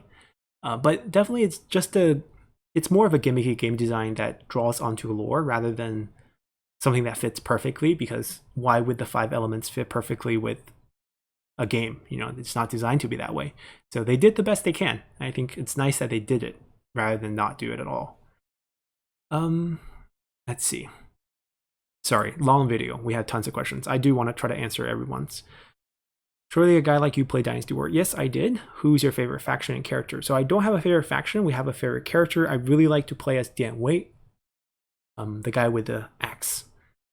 I really like his historical background. I was drawn to the fact that he defended Cao Cao at Vant City before he died. So I was really drawn towards him, and he was my favorite character in Dynasty War because of that.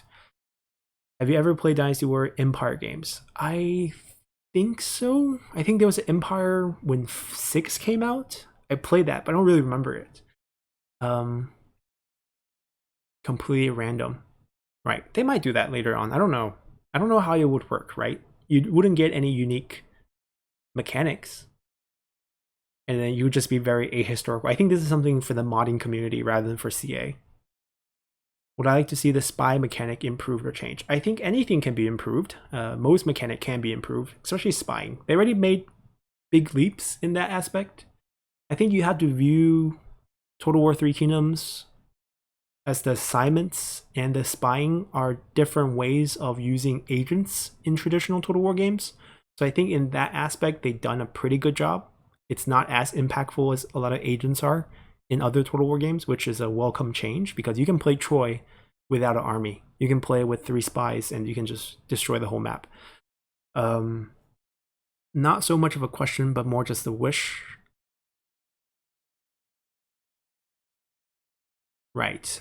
So this is probably the only way you can get closer to an RPG, right?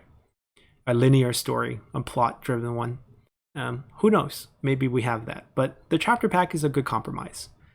What are some of your hobbies? We cover this. We're in China. We cover that as well. How should we address? Well, all those are fine. Trivia, serious, ST. Serious probably is a little weird out of those. Like serious trivia, ST, all sounds pretty good. Also answer that. Who do I think should have won the conflict? Cao Cao should have won. Should have been a fluke. Also answered this already. Also answer that. New gate passes could use tons of improvements. But it's nice they're on the map, but could use tons of improvements. What happened to Chen immediately following Liu Chong's assassination? Nothing. So real life doesn't go like the game, right? You don't have an army that goes there, conquer it, now you're my land. All the land belongs to the court. The emperor's still alive. So just because the prince assigned to the taxes of that land is assassinated doesn't mean that land, is no longer part of the Han. Liu Chong didn't own it as a faction. It's still Han land. They might send a new, it's not even a governor, right? You don't have, the mayor is not even, it's not the administrator of Chen died. It's the prince who was assigned to the title to get the tax revenue from that, small commandery died. So nothing happened to Chen. What's your favorite music genre? Oh, we talked about this. I would try to make a lore series for all the playable warlords, some more deserving than others. Thank you. We kind of talked about this as well. Yes, the Han Dynasty will always Liu. Dynasty means family, basically.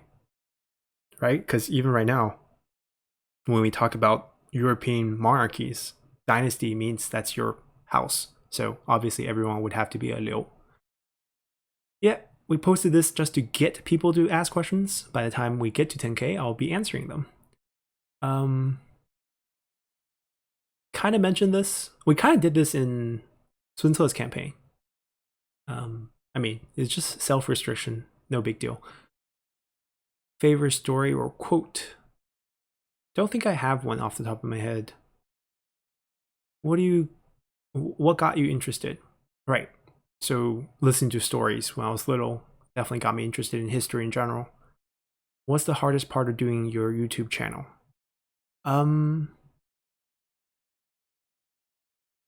Editing and rendering. It's a real pain. Rendering is a real pain. For someone like me who had no experience in that side of things, recording's easy, right? But when you have to edit down and render the whole video, it becomes much more painful.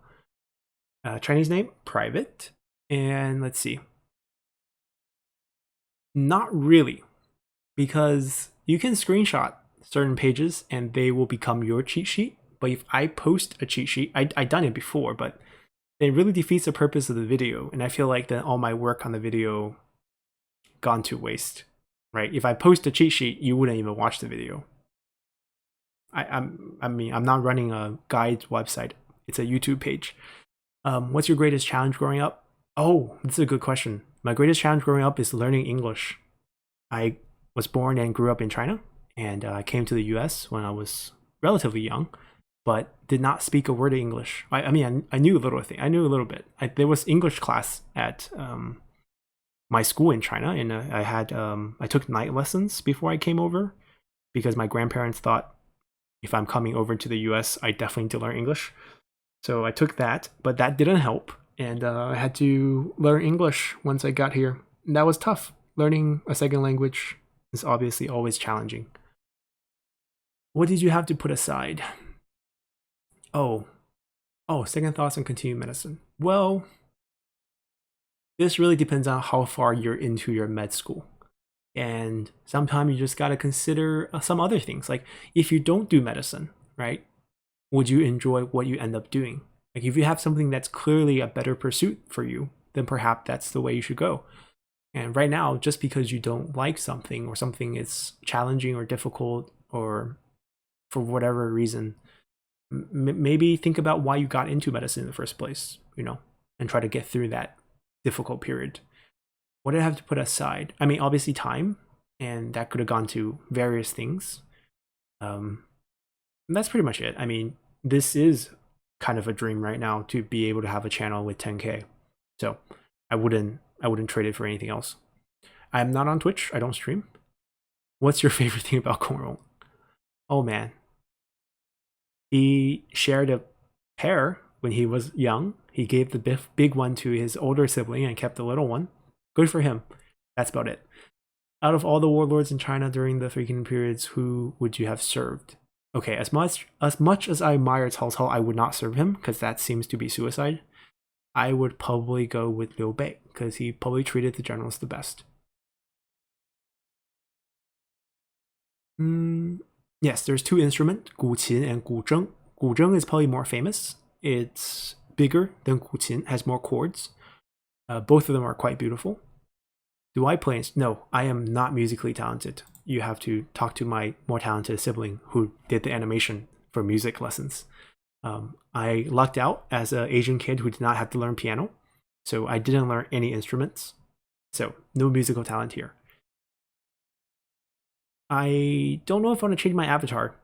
I don't want to marry my channel to a certain game, like I mentioned, so the question mark seems fine for me. It's just a stock photo, in case you're wondering. What's my favorite Chinese dish? So, as someone from Beijing, my favorite dish is actually 炸酱面. So, black bean noodles, if that makes sense. There's a Korean version, but I don't actually like the Korean version. I like the Beijing version. Favorite historical site in China? Oh, that's a good one. So, I like Beihai, which is called North Sea, but it's a small lake area in Beijing, and it has a Qing Dynasty palace there. It's now just a park, and the palace is still there, and there's a lake, obviously, and I like going there to row boats as a kid, and it's not too far from where I lived, and that's definitely one of my favorite places to visit. I was really into rowing for some reason as a kid. But yeah, that's a fun place. In terms of pure historical value, then definitely Forbidden Palace. But all these are more modern Chinese history, Qing Dynasty, Ming Dynasty. But that's what's readily available. If you want to find Three Kingdom stuff, you have to go to Chengdu or Luoyang to find some of those. So that's kind of my favorite. It's just local favorites. I have a lot of bias to my hometown, so just a warning. How has Chinese culture and lifestyle influenced your life in America? Oh, definitely a ton.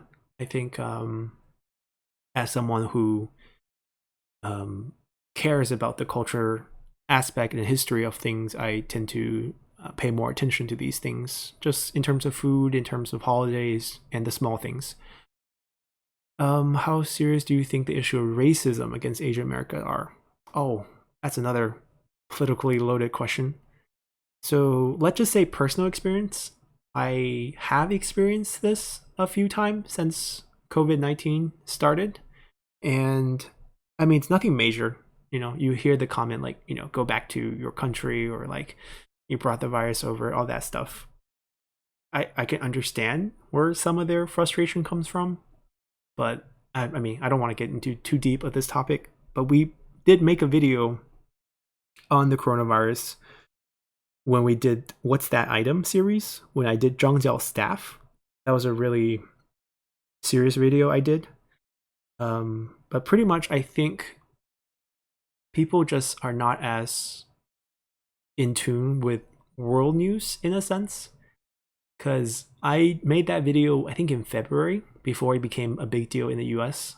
And the reason why, like, how would I know? So I haven't been in China for at least 2 years now. I mean, given the current virus situation, there's like almost no way to go back. There's way to go back, but it's just more difficult.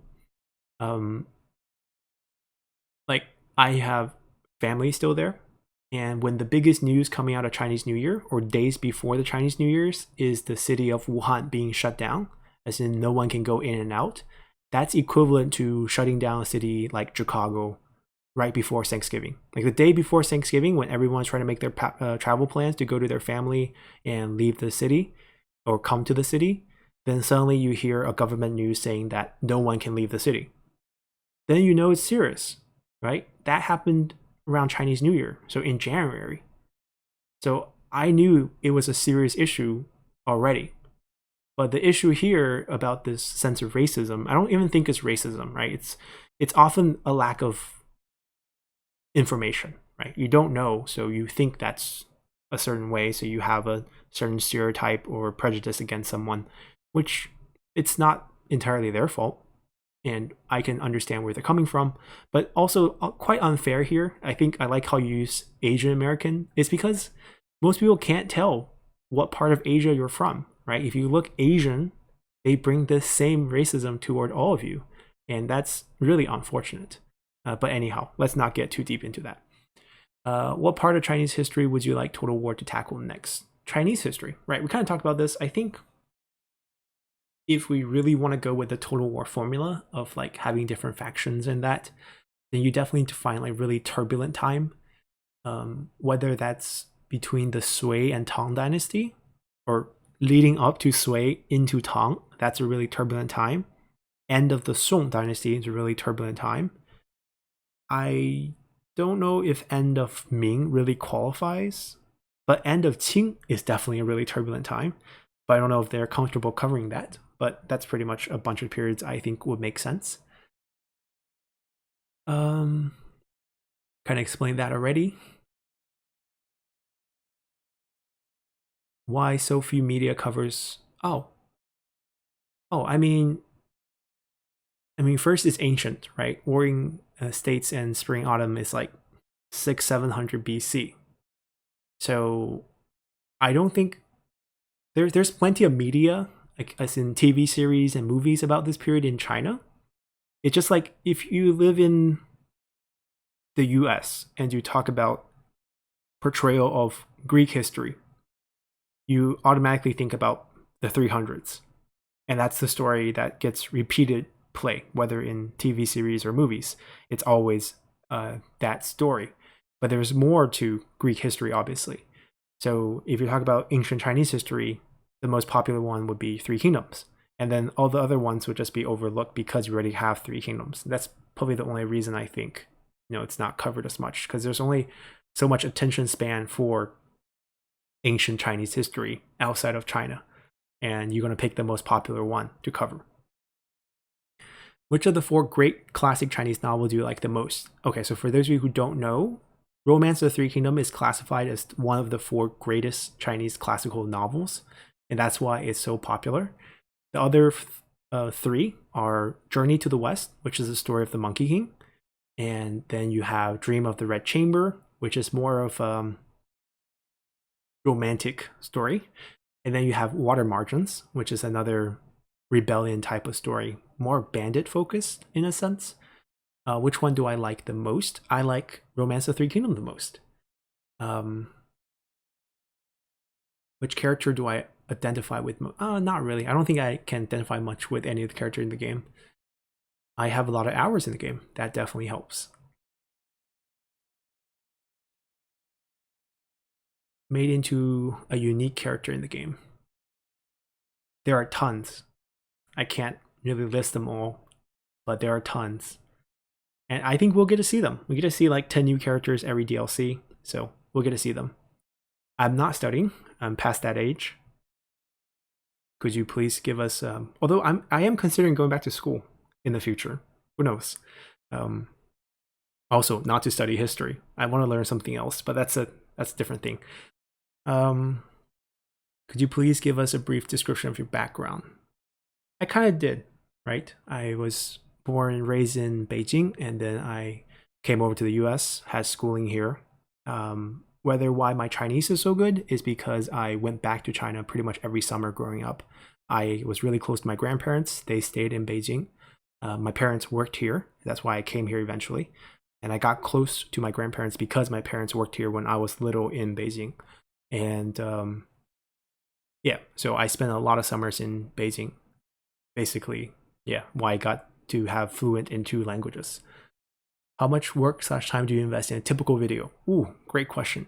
So a lot of the time it's not really invested time. So recording, so maybe an hour-long video will take about hour 20 minutes to an hour 30 to record, because a lot of it will edit down. And then when you edit, it takes probably another 20-30 minutes, depending on the video. And then when you render, it'll take another 30 minutes. And then when you upload, it'll probably take between an hour and 2 hours, depending on how fast the internet is. Because upload speed in the US is really bad. Internet speed in general in the US is really bad. So that's a lot of time. But a lot of those time can be overlapped and multitasked. Like the only time I can't really multitask is recording plus editing. Those have to be dedicated times. But rendering and uploading can just be stacked together in downtimes when I'm doing other things. So that's what a typical video looks like. For guides, it depends on the guide, because sometimes the research takes a long time. Putting together the guide takes a long time. Editing a guide takes a lot more time. So actually guide videos, even though they might be 15 minutes in length, they take a lot more time than an hour-long gameplay video. Do you play any other strategy game titles? Yes, I do. I mean, right now we're playing Crusader King 3. I played tons of Civilization. I have played over 1,000 hours on each of the recent Civilization titles, like 4, 5, 6. I play other strategy games too. Big board game fan. Like to think about stuff. Card games. So anything with optimal strategy. I like games without optimal strategy, but if there's a strategy involved, I enjoy playing those. What's your process to explain Chinese historic topic clearly and not boringly to people who might not be good at history? Okay, so I think the approach is with a lot of history is don't approach them as history. They're basically stories of something that happened in the past. And they are history because they are either important or interesting. So they're already really good stories. And all you're willing to do is tell that good story. And you can compare stories to stories that people might be more familiar with. So drawing references to something that they might know, right? Chinese history might be really vast. You might have a reference. So if I'm trying to tell you the story of 3 kingdoms, I need to tell you the story of the Han Dynasty. And if I need to tell you the story of the Han Dynasty, I need to tell you the story of the Qin Dynasty. And there's really no end. So just go in with a point, go in with a character, and then expand from there without boring the person with too much backstory, right? If I want to tell the story of Civil War, I shouldn't have to explain all the way back to states' right in the Constitution and Bill of Rights, right? I can just jump into Civil War, and then as they get interested in the actual story of the Civil War, I can then expand onto some of the backstory to make it even more interesting, right? Once you have a basic understanding, they might just think it's about slavery, and then you can expand it beyond that, and then they can, explore those ideas themselves. Thank you. And let's see. Favorite Total War game? Shogun 2 recently. Favorite non-Total War game? Oh, I don't think I have one right now. Depends on what I was playing recently. I mean, back in the day, Witcher 3 was a great game, but it's been a while. I don't know if it's my favorite game now.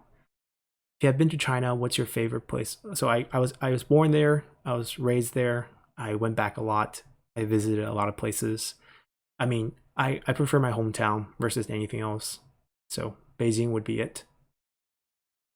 Will there be guides for 8 princess characters? I'm not sure if I'm going to do those. Those patches really killed legendary guides because I can't really redo them for every patch. It seems like the more I do them, the more CA change stuff to fix stuff in the guide. Like Rochel no longer has Show of Force at the beginning. And I think that's a direct response to the fact that we murdered Cao Cao in the first turn with Show of Force in our guide. So maybe let's just do a more generic guide to help everyone and have your own adventure in A Princess.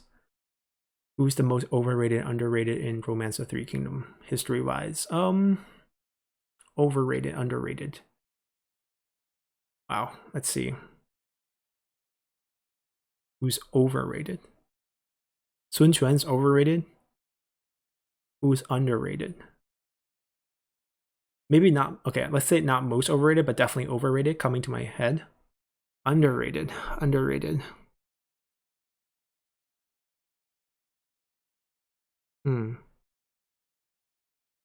I think a lot of Cao Cao's characters are underrated.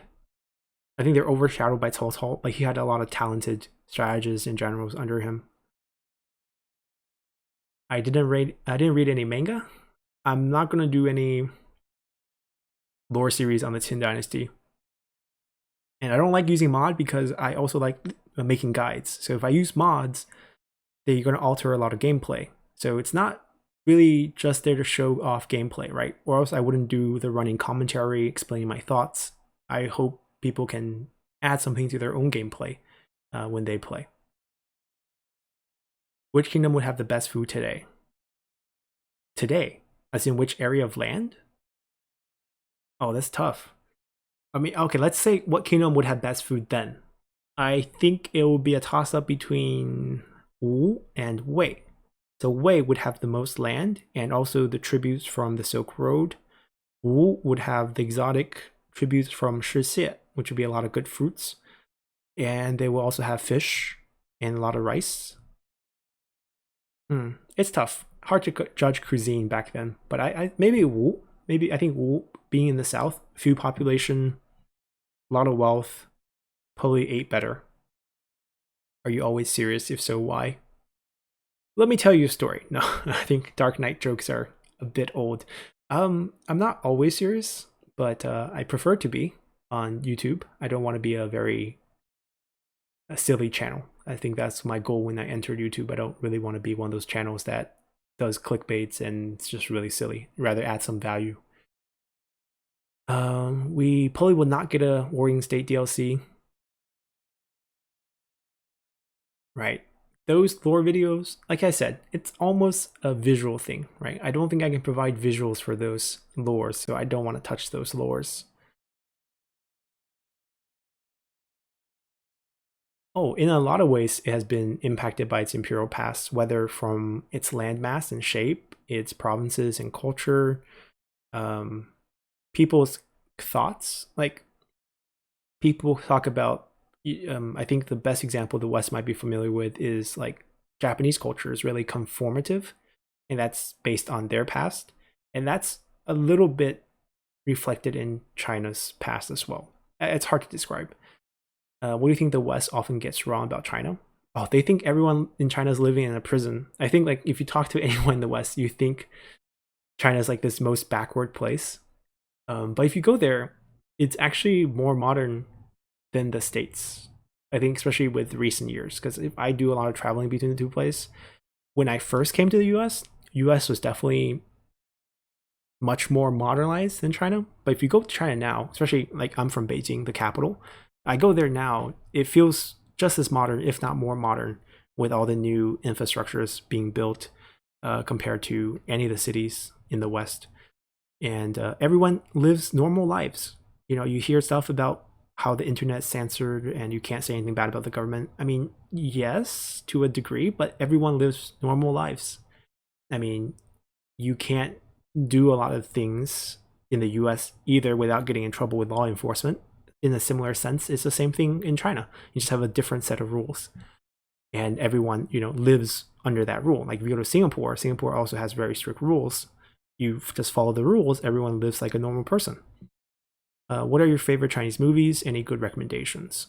I like comedy. I like the old school comedy. So we talked about Stephen Chow when I did the Wukong trailer breakdown.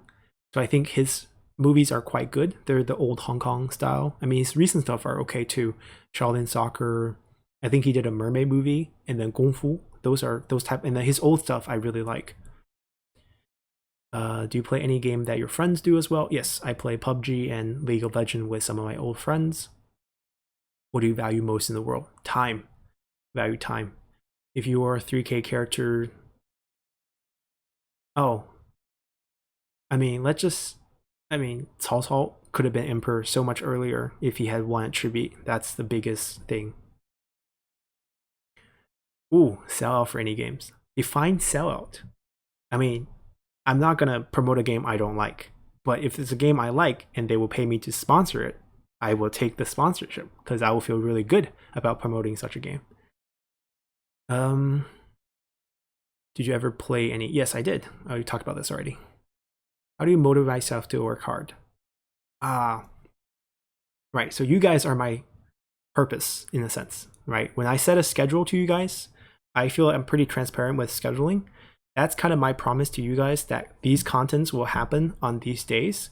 And that motivates me to produce those content, even though sometimes I look at the schedule, I'm just like, that's a lot of work, right? Like even right now, this video is not in the format I would have preferred. I wanted to organize everything and not make it as long, but that's just not possible with the number of questions we got. And that's fine because with the new Amazon previews coming out, I have like maybe 20 videos I have to make this weekend before the end of this weekend. And that's just a lot of work. And that's okay. I mean, I kind of made a public promise to you guys I want to deliver, and that's kind of how I motivate myself. And even if a certain series doesn't get good views, I don't want to quit it.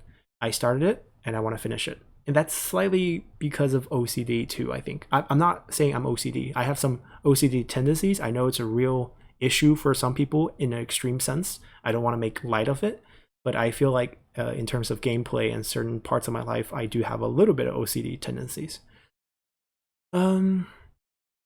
Thanks. Talked about that. Yeah, that's the problem we ran into, right? Now we have all the new characters and images. Do I want to rework it? That's a lot of extra work. I don't think I'm going to rework it, but I'm going to probably not do preemptive lore series about new DLCs. And plus, we're still missing key characters like Ma Dai. So even if I rework it now, we still need to rework it again. And Wei Yan got added too. Thanks. I don't know if they did, but they've been nerfed pretty badly since the last patch. Not the latest one, but the one before. So maybe you're just feeling the effects now. Talked about this. So the Chinese is easy to explain. It's my native tongue. The English is probably harder. I mean, now it's not hard. I've been living here many, many years, and second language just as fluent as my first. But learning it was hard. Learning a second language is always hard. I actually have a third language too, but that's another thing. Base review. Kind of cover this. Thank you. Improve. There's so many things to improve. Fix all the bugs first. Let's do that. Let the game play as it should play. I mean, I understand that they want to continue to push out new content. The money definitely goes into support the teams. And they still do a good job of fixing bugs, but gotta keep fixing those bugs. Eunuchs are not meant to be helpful. They're supposed to be an obstacle for you to remove, so I don't think they need to be fixed. Is there any value of me playing on webcam? I don't think there is, but I mean, if we end up going full-time and stream and all that, I will do face review, I guess. That makes more sense. Top 5 characters not unique yet. It bugs me. No, it doesn't bug me, because there are a lot of big name characters who doesn't even have unique yet. So let's get those out of the way. Top 5. Oh man, there's too many to list, but top of my head, Cao Pi, Cao Ren, Lu Su. I'm trying to think who else. Those 3. Any from Liu Bei's faction. I know you guys probably feel like I'm listing all the ones in the big 3, the Liu Bei, Cao Cao, and Sun Quan, who doesn't need them, but that's where you get most of the important characters, so that's why they need portraits. Oh, let's just use those three. I think there's definitely more, but those three are top three right now I'm thinking about. Roadmap. Kind of talked about this. Fun challenges in Three Kingdom games. Right. Someone actually mentioned this to me, and I actually thought about this. We've done some challenges. It's hard to make it fun, but I think what we can do is crowdsource a bunch of challenge similar to Legacy of Wu, where we say we play. Let's take example Liu Bei, for example. So put a mission in, like we put a mission in ourselves to say that we have to reach Xinye by this turn. And if we don't do it, we set a punishment, right? And then just have a list of challenges, kind of like a mission list for you to check yourself in the game. I think that's a possibility. I'm considering that, but that might be in the future. What about your family? Where are they living? Do you miss them? They live here in the U.S. My close family, at least. I have distant family who are in China. Do I miss my hometown? Yes, but I do go back to them all often. When I was little, it was because my parents worked here and they wanted me to come here, so I didn't have a say in that. Um, how much sub did you expect? Oh, I had no expectations. I didn't even expect the YouTube channel to make it. I don't know if it was something I did for fun. It was not something I intend to become a career, and I didn't think how long it would take me to get 10K. Honestly, definitely not how fast it became, but definitely feels good. How my family feels about it? I'm old enough where their opinion don't directly impact me, but I think they're supportive just because of how successful it has become in terms of growth. But I mean, I think there's still the connotation of you're doing a lot of gaming. But my argument is I'm going to be playing anyways. At least I'm making it useful. And during a lot of the quarantine, at least my mom says I have something to do with my time rather than be holed up at home, wherever I was with nothing to do. So she felt good that I had something keeping me busy, and also have all of you guys to talk to prevent me from going crazy at times. Why are you interested in history? I've talked about this. Right, I added definitely not just one too many, multiple ones too many. Schedule is super tight. And yeah, What's That Item's a really fun series. We might bring that back randomly in one of the lore days, but right now that's kind of where we have it. Same question. I want to see Horde mechanic added in as part of the Nomads factions. I don't want them to have land. I don't want them to have too crazy of a objective. I don't want to see like a Nomad faction come in and conquer all of China and be like create a kingdom. That makes no sense. But having them as Nomads to raise land and cause trouble in the north should be very interesting. Where do you find historical view? Well, you got to find historical sources, right? If you go with Romance of Three Kingdom, it's just a fan fiction novel, pretty much. That became really popular for its prose. But if you can find, historical sources, records of Three Kingdoms, or the Book of the Han, you can find a lot of historical information about Three Kingdoms. Jiling, no, that would have no relationship. Who's my favorite character from each big three? Zhao Yun from Liu Bei, Cao Cao from Cao Cao, and Sun Quan's faction. Sun Quan's faction. Yeah, Wu is my least favorite, so it's kind of rough. I'm gonna go with Gan Ning just because he's kind of cool, being a pirate. Wei Yan was not a traitor. He's portrayed as such only in Romance of Three Kingdom, but basically it was Zhuge Liang was dead. It was a power struggle, and Wei Yan was killed. And the guy who killed him was actually later on casted as a traitor and executed. And Wei Yan was kind of, he was never painted over with a black brush in history. It was just later on in the book he was kind of done in by that. But he's not a traitor. Wei versus Shu. I like the Shu ones better just because how they're portrayed in history. Shu is probably stronger than Wu, but then after the fire attack, probably the other way around. But Wu is this defensive kingdom, they're not really capable of any offensive maneuvers. I would be in Wei given where I was born. Yes, Three Kingdom Tour of China. Chengdu is definitely a big one, right? That's where Kingdom of Shu is. That's where you get, Liu Bei, Zhang Fei shrines and stuff. You can go visit Luoyang. There's still, I don't think they're open for visit though. There's a bunch of tombs there. I think Xiahou Dun's tomb is there. You're gonna see a lot of late Han tombs. There's a bunch of tombs in Luoyang, but not all of them are tourist sites. But that's definitely another city you can consider. How did I get into Total War? I played Medieval 2. I liked it as a kid. Yeah, so way older than Shogun 2. And what do I think about Hannibal? Great, ambitious, bold general. Okay, I think a common mistake we have is we see in TV shows or like fiction books, and we think that's projected onto the population as a whole. I mean, I don't think it's an element of the culture, but I don't think having this is a bad thing. But I don't know how to really respond to this question. We covered it in the recent schedule release. Telltale's lore will start next Tuesday. Not right now. A lot of games. Right. So another film series or a TV series I'm recommending is Advisors Alliance. Non-video game videos on the channel. Not right now, but if I do, I mean, are you talking about like daily vlogs? I don't think I'm ever going to do that, but I guess never say never. But if I do that, it's completely non-gaming related, then probably another channel. Oh, definitely diplomacy. Add the diplomacy to the other games.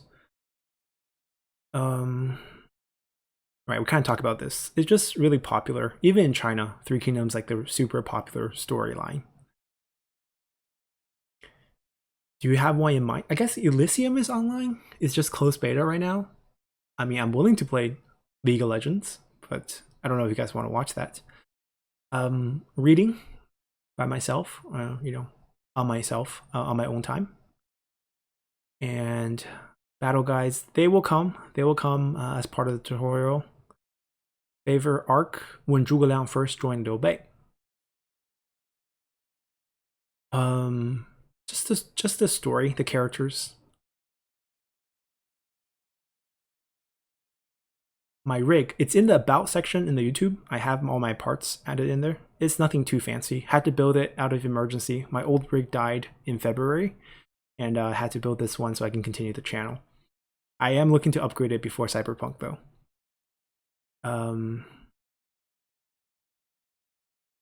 Oh, there's a huge video on this. The games that are coming out this year, Watchdog Legion I want to play, Assassin's Creed Valhalla, Cyberpunk 2077. I want to play Evil Genius 2. Sounds like a really fun game. There's no release date yet. Empire Sins coming out December 1st. They had the date. I'm kind of interested in that. And recently we also started playing Hades, which is also super fun. Kind of talked about this. Favorite moment in the history of the channel? I don't think I have one yet. Yeah, thank you for the support. Hard to answer? Private? Answered. Private? Kind of answered that. Oh, I mean, as long as it's fun for me, I'm open to keep playing. Would you least like to get into a fight with in terms of friendly bickering? Cao Cao, because he'll play Remember and kill you later. Some of my favorite YouTube channels. Ooh. I mainly watch YouTube for... Oh, actually, there are a couple... I mean, I watch a few cooking channels. I watch a few cooking channels in Chinese, so there's some in that aspect. I do enjoy to cook. I watch sport channels, but those are just, ESPN on YouTube. I don't really follow that channel. I just want to hear the news.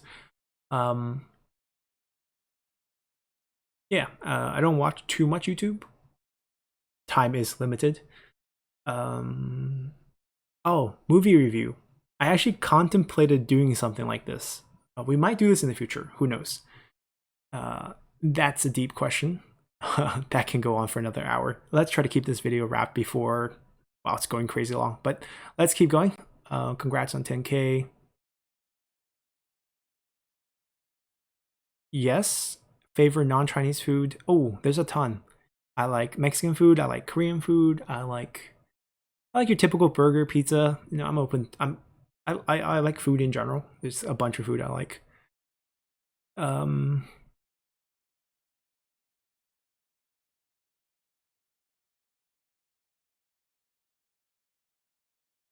right. We haven't got to that part in the chapter pack, so I think eventually we'll get there. Um, I don't. That might be too long of a video. So I like to go more in depth about the lore series we do. I like to cover details. So I'd rather go smaller event by smaller event until we piece together the big event. I don't want to do just these things happen this year, because I feel that's pretty shallow and most people know that already. What is your ancestral hometown? 祖籍. Okay, so 祖籍 is basically where your father is from, where your father's father is from, where your father's father. So parental side, male origin. And mine would be in Harbin, which is in northeast China. What improvement in any mechanics in this game? Oh, there's tons. There's tons. I want a better empire system for subjects because I feel like that's going to play a crucial role once you go to the later time periods. Better spying mechanic, just a little more interactions. Maybe you have to send a character for certain actions. That would be fun.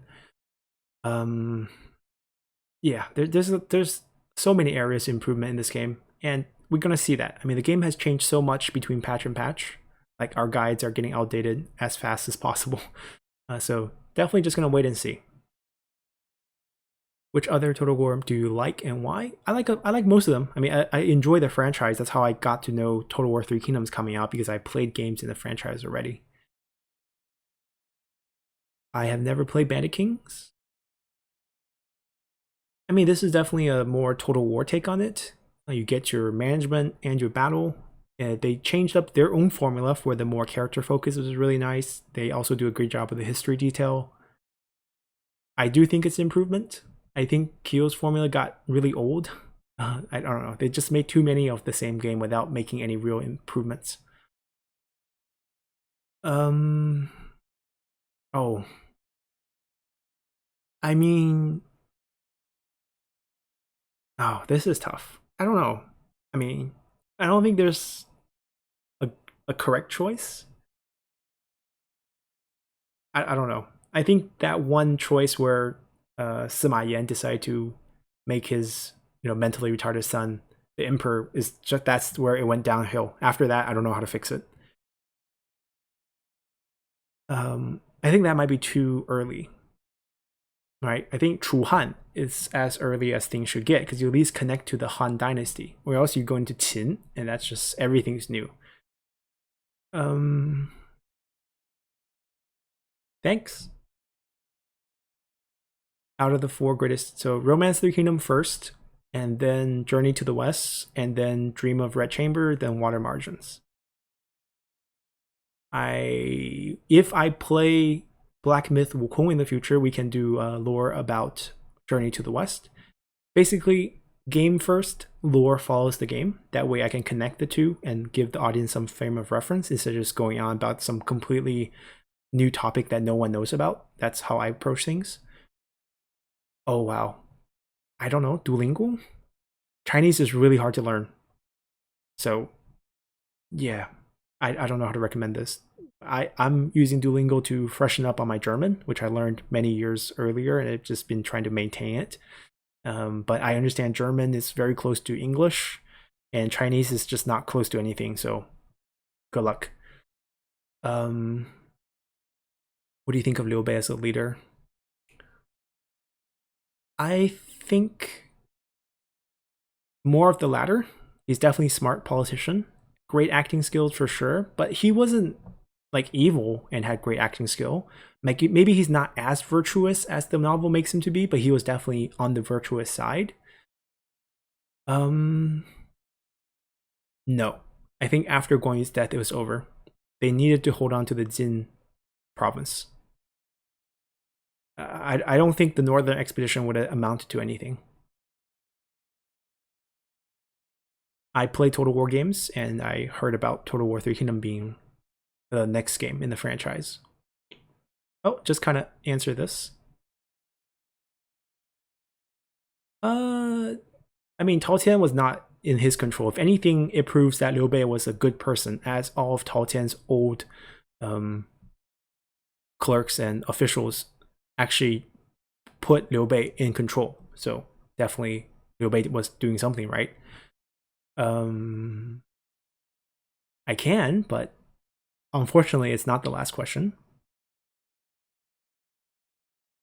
Okay, so if you're, I'm assuming, first time visiting China, depends on what you like, right? If you want to see the modern side of things, big cities like Shanghai, Beijing, you can go to like Chongqing, even like you can see the modern side of China. If you want to check out some natural scenic beauty, Yunnan or any of the famous mountains, Taishan, Huashan, Songshan, going to these mountains, going to these valleys, pretty much same effect you will have going to like a national park, but probably more tourist organized. So national park is kind of wilderness with some tracks, but in China there'll be like full-blown tourist sites, and you have like structured tours and stuff. If you like just pure history, Xi'an is really good. Xi'an has all your terracottas, your Tang Dynasty capital. Xi'an was Chang'an basically, and you can check that out. There's a lot of different choices. And if you're afraid of language barrier, go to the modern cities. Go to Shanghai. Shanghai has a good mix of history and modern, and a lot of people speak English, so you'll be fine. When do you think Yuan Shao's court generals will get specialized characters? When they do Guandu DLC, hopefully. Next. Do you bother using spy? Yes, I do. I think the turncoat is a really good improvement, and that adds a lot of options, not only stealing characters, but using a character to steal other characters in their court. Just a lot of reading. Oh. Uh I mean, just to live as an average person, then maybe Wu, because Wu ended up not seeing much action, peaceful times. Is Liu Hong campaign bugged? The campaign's not bugged. The court screen is bugged. The court screen is not displaying the bonuses, but the bonus is still going through. So it's not him bugged. All the Imperial courts are bugged right now. It will probably get hot fixed in the next patch. Oh, that's too long. Each playable character becomes Emperor? Yeah, that's too long. I'm sorry. Most of them had no ambitions to become emperors, I can tell you that. Most of the factions that are in the game, are not really factions that would have competed for emperor even. Even Sun Quan probably didn't think he was going to be emperor. It just happened he was one of the surviving ones. Which factions or unique characters would you like to see expanded? Okay. Han Sui, Zhang Lu, Liu Zhang. These are in the west. And let's see. In the Central Plains. I mean, Gong Sun Du will be interesting, right? Because he would expand into Korea. And who else? I mean, they can probably make Yuan Shao's sons into factions. That would make him more interesting in Guandu, but that's another story. But character-wise, anyone that's relevant can be added in. I'm down for that. Same question. Have not been formally educated. Nope. Just a hobby. How many mobile apps sponsors I have turned down? 3.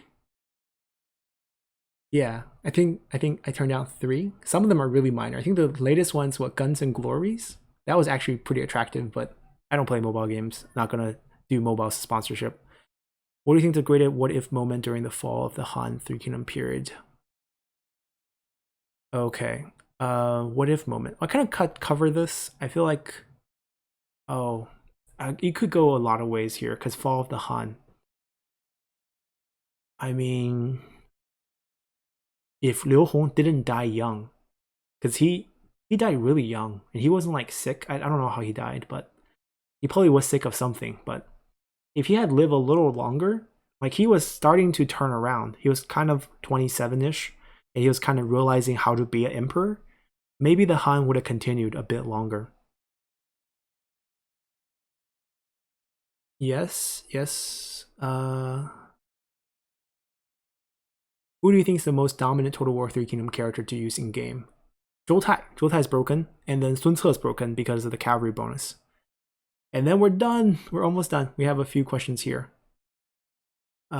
Face review, day job. What's my education? I went to college. What? How? Okay, so same questions. You guys asked them in both places. Good.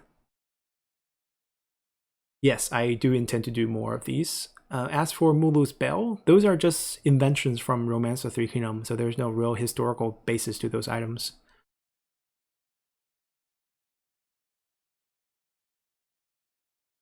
I mean, it's just a lot of reading, right? Curious about these things, look them up online, see what I can find, try to dig as deep as I can. For Three Kingdoms, I have the advantage of being able to read Chinese. For Troy, I do my best.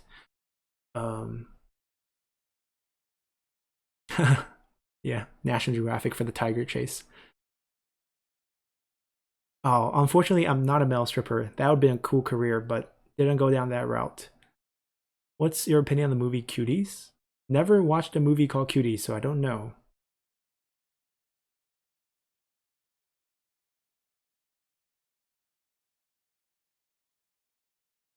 Right, so these are the same questions you guys asked down there. Pretty good. And we're done.